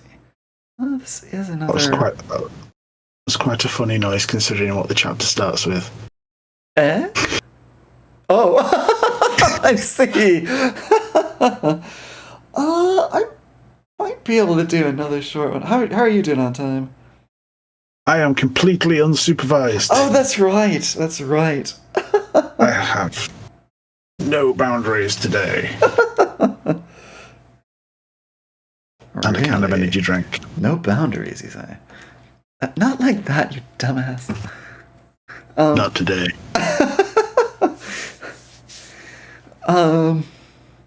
Okay. Yeah, I am hungry, but I think this, judging by the scroll bar, this one's not huge either, so I think I can get us another, round us out to a nice, even 40. And plus, she's officially part of the team. According Okay. to the title. Officially part of the team. I mean, she's already got the paperwork. Just not that this team doesn't have paperwork. So, all right.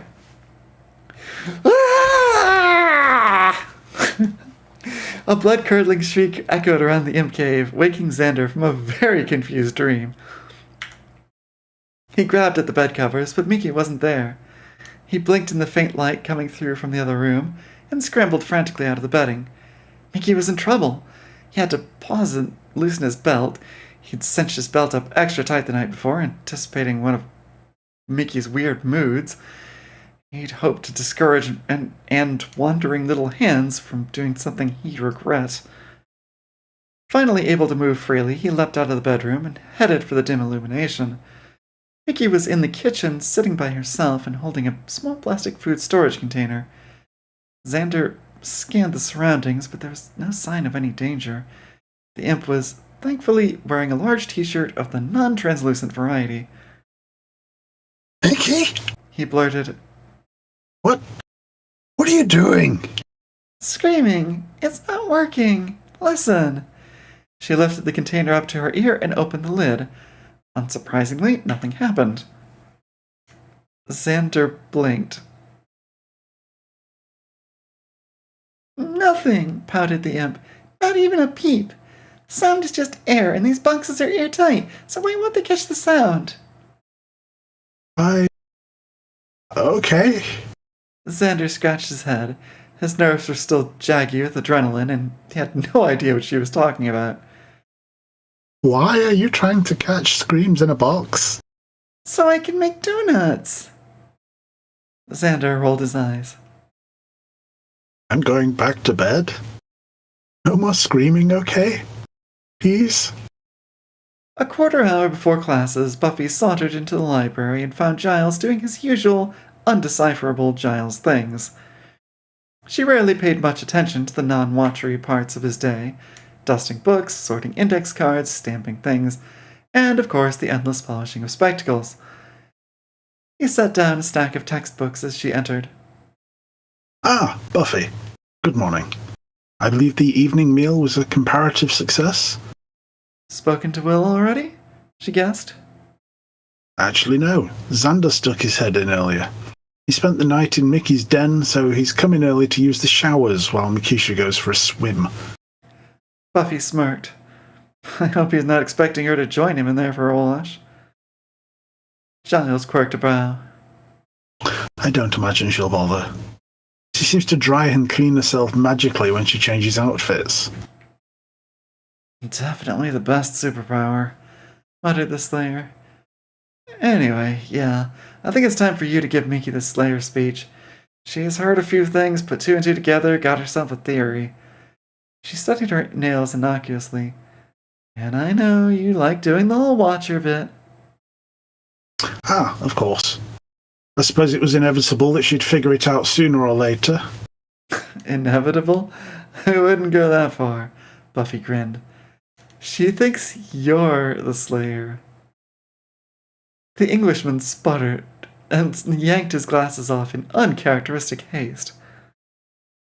Thinks what? Buffy gave an overly casual shrug. She's heard about a mystical guardian here in Sunnydale, and she'd already decided you were working here so you could stop people getting at the big bad magic thing. Like I said, she's put the two things together, and bam! Giles the Slayer. Giles was so astonished he put his glasses back on without polishing them first. See the logic, I suppose, although somewhat skewed through the lens of an imp.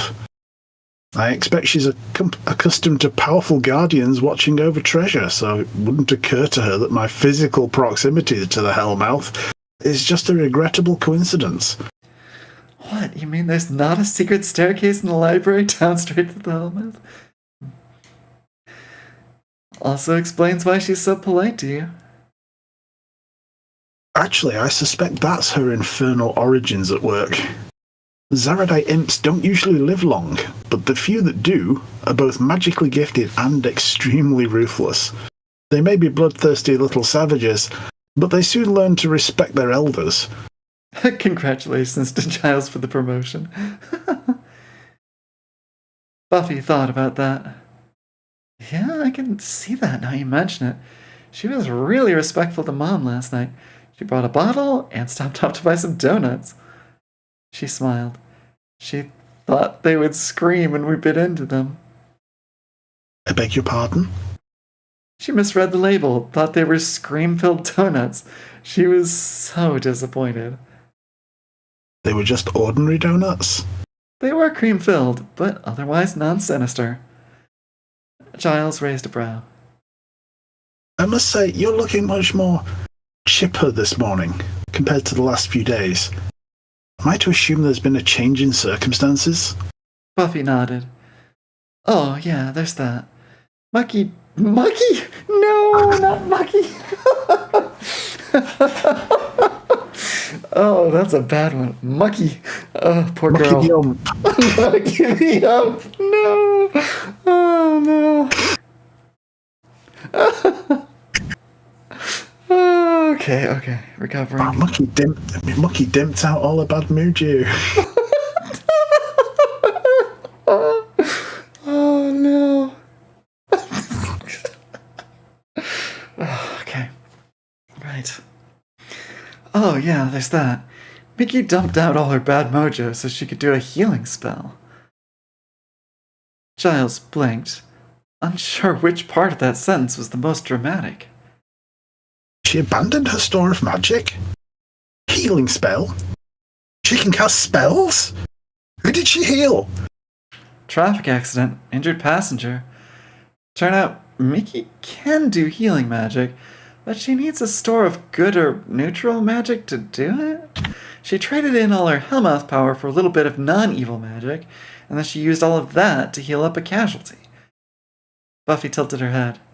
It was less impressive than I'd have expected, but she definitely saved that woman's life, no question. This raises so many more questions. He reached over the counter and grabbed Miki's storybook. It was crammed with additional pages, no doubt covered in Giles' own delicate handwritten annotations. Where did she learn healing? And what are the limitations? Actual life-saving magic must require a considerable sacrifice of power. You say she used it all? So she left herself powerless to heal a total stranger? He frowned. These aren't the actions one would expect from a former devil at all. That's not how she sees herself, Buffy said. She's been telling us all along that she's a hero. Yes, and as I recall, we were all ready to accept her story if the facts would back it up. Well, I saw a superhero in action last night. Once she ditched the bad mojo, my inner slayer stopped nagging at me. We sparred a bit to see how she measures up without her Hellmouth magic. I see. And? Works out about equal, honestly, if we play fair. It was fun. The library doors swung open and Xander walked in, his hair still wet and tousled. Hey there, Buster. Everything okay? Honky dory, replied the Slayer. Did Miki tell you about her heroics last night? Huh? Nope. She ate some guava halves and went to bed. He glanced aside evasively. Nothing else happened. So with the whole good magic, evil magic, can devils have good magic? Mickey is, as far as I'm aware, good. Yeah, Mickey's like good devil. Yeah, the reason she doesn't have good magic is that there's not a source of it around. The Hellmouth spits out evilness, right? Yep. Plus Mickey's immune to rules. Immune to rules. Giles frowned and slid a small book across the counter. You should read this at the soonest opportunity. Compelling evidence that Mikisha has been at least partially trained as a succubus. His frown deepened into an actual scowl. Far be it from me to interfere in your personal life, but please bear that in mind when you're sleeping together. Xander rolled his eyes. Sleeping is just sleeping. She keeps me warm, I keep her cool. Strictly sleepy times, not sexy times. Just don't lose your soul, warned Buffy. She told me and Will that she's got more than one, but won't say how that happened because, and I quote, we'd freak out. Xander winced. Well, that sounds bad. But if she knows how it happened, she wouldn't risk doing it again, right? He paled. Would she? Buffy went to a chair and sat down. Speaking of sleeping, I had a weird dream last night. A Slayer dream? Asked Xander, keen for a change of topic. No, at least it didn't feel like one. I was shopping for clothes and shoes. There was a girl, and whatever I mentioned, she made it appear. There weren't any assistants, but every rack was full of the latest fashions and all the perfect sizes. Sounds like a good friend to have. Who was she? No idea. I didn't ask her name for some reason, but yeah. I got the impression she was a really good friend. Like, I woke up feeling warm and safe and loved. It was special somehow. Giles was concerned. Did this girl have red hair? Or green eyes? No, and she looked familiar somehow. Shorter than me. Wore a white dress. No, a robe. White with gold trim. Her hair was blonde, and I think she might have been glowing a bit. "That's Verity!" exclaimed Mickey, suddenly appearing in their midst. The library door swung silently closed as everybody flinched. Was she wearing this? A second later, the imp stood before them in a white robe, with a wide golden belt. The shoulders and cuffs were trimmed with thick gold-colored bands, and her hair hung in loose bunches bound with shiny golden bands. Buffy pointed. Yes, who's she? Mickey shrugged herself into a skirt and blouse combo, keeping the gold shoulder flashes as details on a white leather jacket. She's my bestest friend ever, in the whole everywhere. Somewhere, Jack sheds a single tear. Giles leaned forward. But who is she? Verity? She's the goddess of truth and love. A goddess? And she's your best friend? Mickey nodded enthusiastically. Oh yeah, we go way back. I knew her back before she created her own world and became a god. Giles grit his teeth. That sounds like quite a story. Would you write it down for me if I offered you money? Absolutely. The girl frowned. Wait a minute. What about the first one? Are you going to pay me for that? The librarian took a breath. In the light of your sterling work, I've spoken to my superiors and they're prepared to offer you employment as a consultant. Your salary will be $100 per month. The whole $100, wow. Mickey stared. $100? That's millions! Eventually, yes. Mickey lunged forward and grabbed Xander's hands. He tried to shy away at first, but she pulled him into the middle of the room and proceeded to dance around him. "I got a job!" she sang, delighted. Xander, embarrassed at his nerves, elected to join in the celebration and let rip with his famous Snoopy dance. Jenny Calendar was on her way to the library to give Rupert her findings, and she arrived just after Willow Rosenberg. She slipped through the doors behind the young redhead and blinked. "Oh," she said as Giles looked her way. "Well, looks like the gang's all here, including your newest recruit," she added with a half-smile. She hadn't been sure what she would find this morning, but she certainly hadn't expected to see Xander Harris literally dancing with the devil in the center of the school library. "Ah, Miss Calendar. Smiled Rupert warmly. Good morning." Makisha paused in her dance just long enough to give her a wave. "Hi, Miss Calendar." Jenny took in the girl's appearance quickly. Tinted skin, dinky horns, pointed ears, the wings and tail were also shocking to see in person, but they wouldn't matter for a head and shoulders photo. The girl appeared to be wearing black lipstick and matching nail polish, but the nails were probably naturally black, which suggested the lips were as well. Stretching the definition of natural, she thought, but I doubt it's makeup. She plastered a smile on her face and walked toward Rupert. She gestured toward his office. "Can I have a word?" she asked. "Of course." He led the way, and she closed the door behind herself. He turned and pulled out a chair for her. "You're seeing through the illusion today, I take it." "Am I that obvious?" she groaned. "I'm sure the children noticed, but I'm equally sure Mickey herself wasn't paying attention." Jenny frowned. "Should I tell her? How will she react?" Probably disappointment initially. Her illusion is a safety mechanism after all, but once she knows you're a friend, she'll get over it. Right. Jenny set a small black bag on Rupert's office desk. "Maybe this will cheer her up." Oh? Giles picked up the bag and unzipped it. A Polaroid camera. You worked out a way to capture the illusion then. I must say, that was fast work. Jenny shook her head. "No, I have a non-magical proposal. The girls have seen the illusion, right?" Willow has. Buffy saw through it immediately, I'm afraid. "Ah, I was going to suggest they just give Mickey a good layer of foundation. Make her look human using makeup, and I'll do the rest on the computer."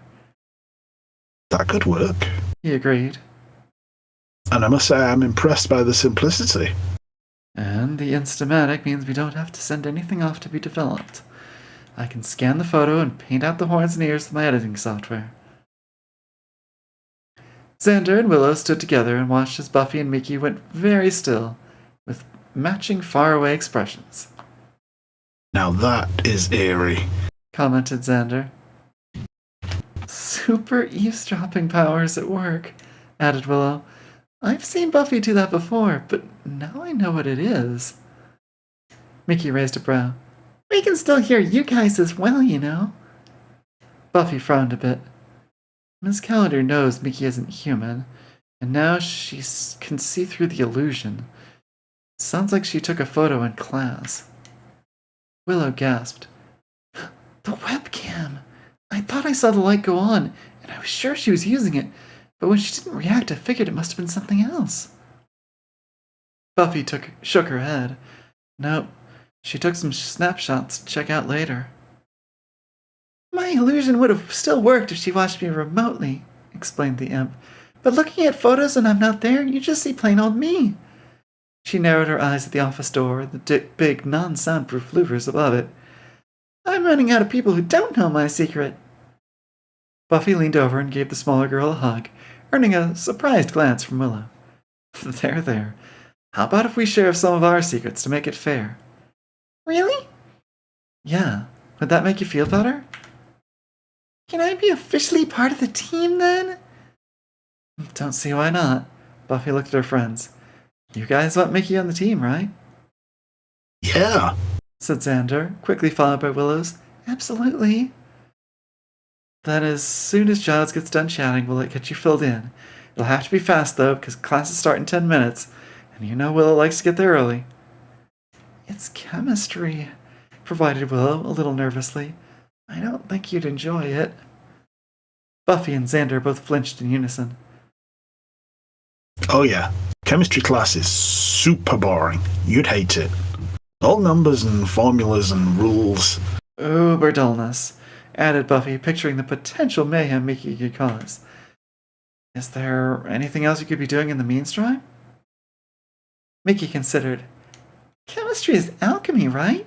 Doesn't it take years to learn anything good? All three students nodded.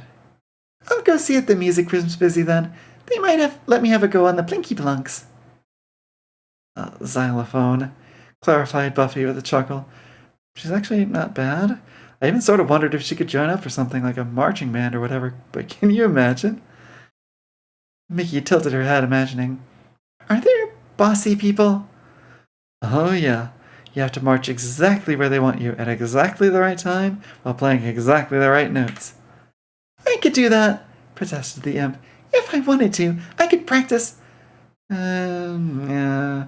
I'm bored of the idea already. The office door opened and Jenny Calendar emerged. Mickey gave her a thumbs up and a smile.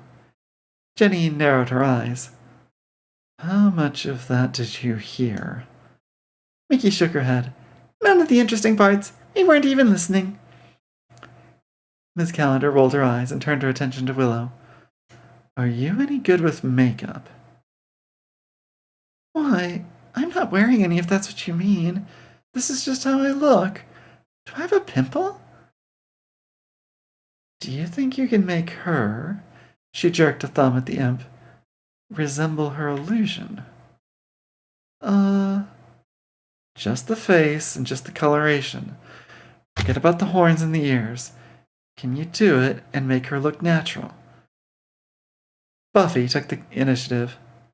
We'll do it together. I have lots of foundation and concealer at home. Okay, good. I have to go get class set up. She frowned at Mickey, who just looked confused. Don't make me regret this. They watched the teacher leave. What's concealer? Asked Mickey. Makeup, replied Buffy. Good for hiding bruises. But I don't have any bruises. Mickey made a face. And I don't want any. Giles appeared at the office door with an old Polaroid camera and a put-upon expression. I don't suppose any of you know how to operate this blasted contraption. Okay, and I think I'm going to wrap it up there because my throat's been a tiny bit scratchy ever since the ERG at the beginning of that that chapter. So we will begin with chapter 41, Too Many Mysteries, next time. Which, will that be next week, you think? I should think so. Alright, I don't think I have anything going on unless I have another emergency visit to attend to. It is indeed time for food. So yeah, Oh, we get the Slayer speech next time. Okay. So right. So we've agreed to induct Mickey into the mysteries, but we've not given the formal speech yet. That will be next time. It's like, sit down and be quiet while I tell you a story. But.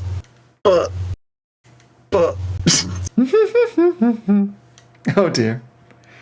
So Mikisha is going to be playing the part of Roinicorn in this story. Yeah. Gotta ask all the questions and figure out exactly how it all works.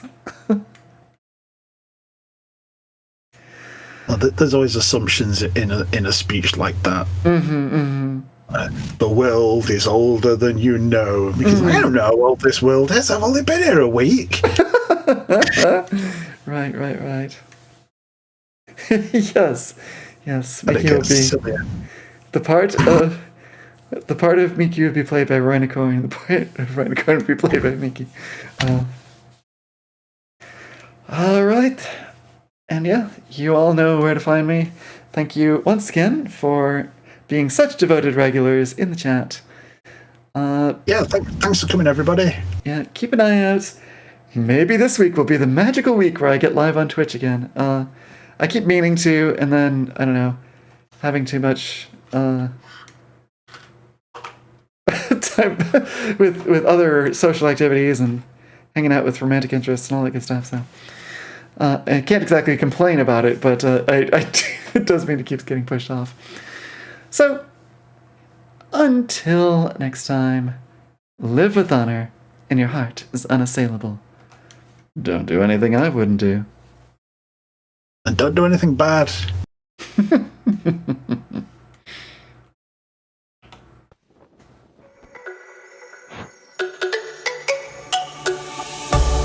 me go, there's no doubt. Gotta get out of this small town. You took my heart from me, now you're everywhere I see. Set me free, let me fly. Let me find new kinds of highs. We're just wasting here, waiting for another year. We both know the score. We've been here once before. So many words unspoken. You took my heart, it's already broken. You don't have to wait, I can take the pain. I will surrender, let me go on a new adventure.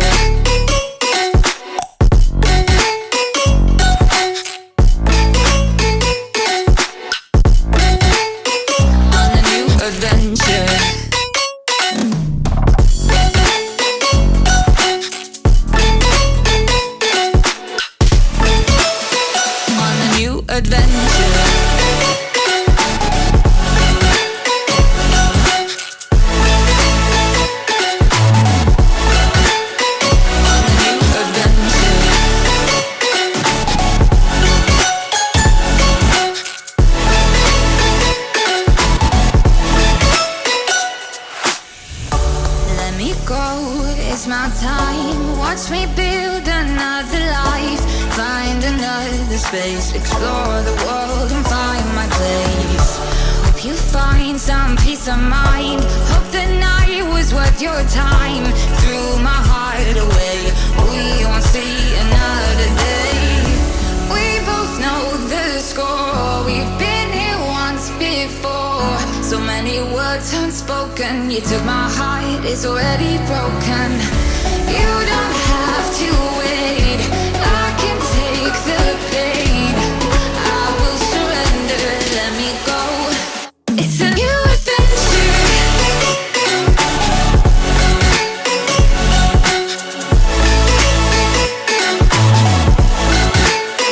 On a new adventure.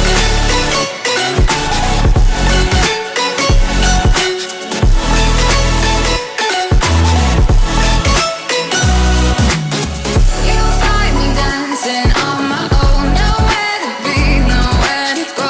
In the rhythm I don't think of you. Don't call me up when you're feeling blue. You'll find me dancing on my own. Nowhere to be, nowhere to go. In the rhythm I don't think of you. Let me go. It's a new adventure.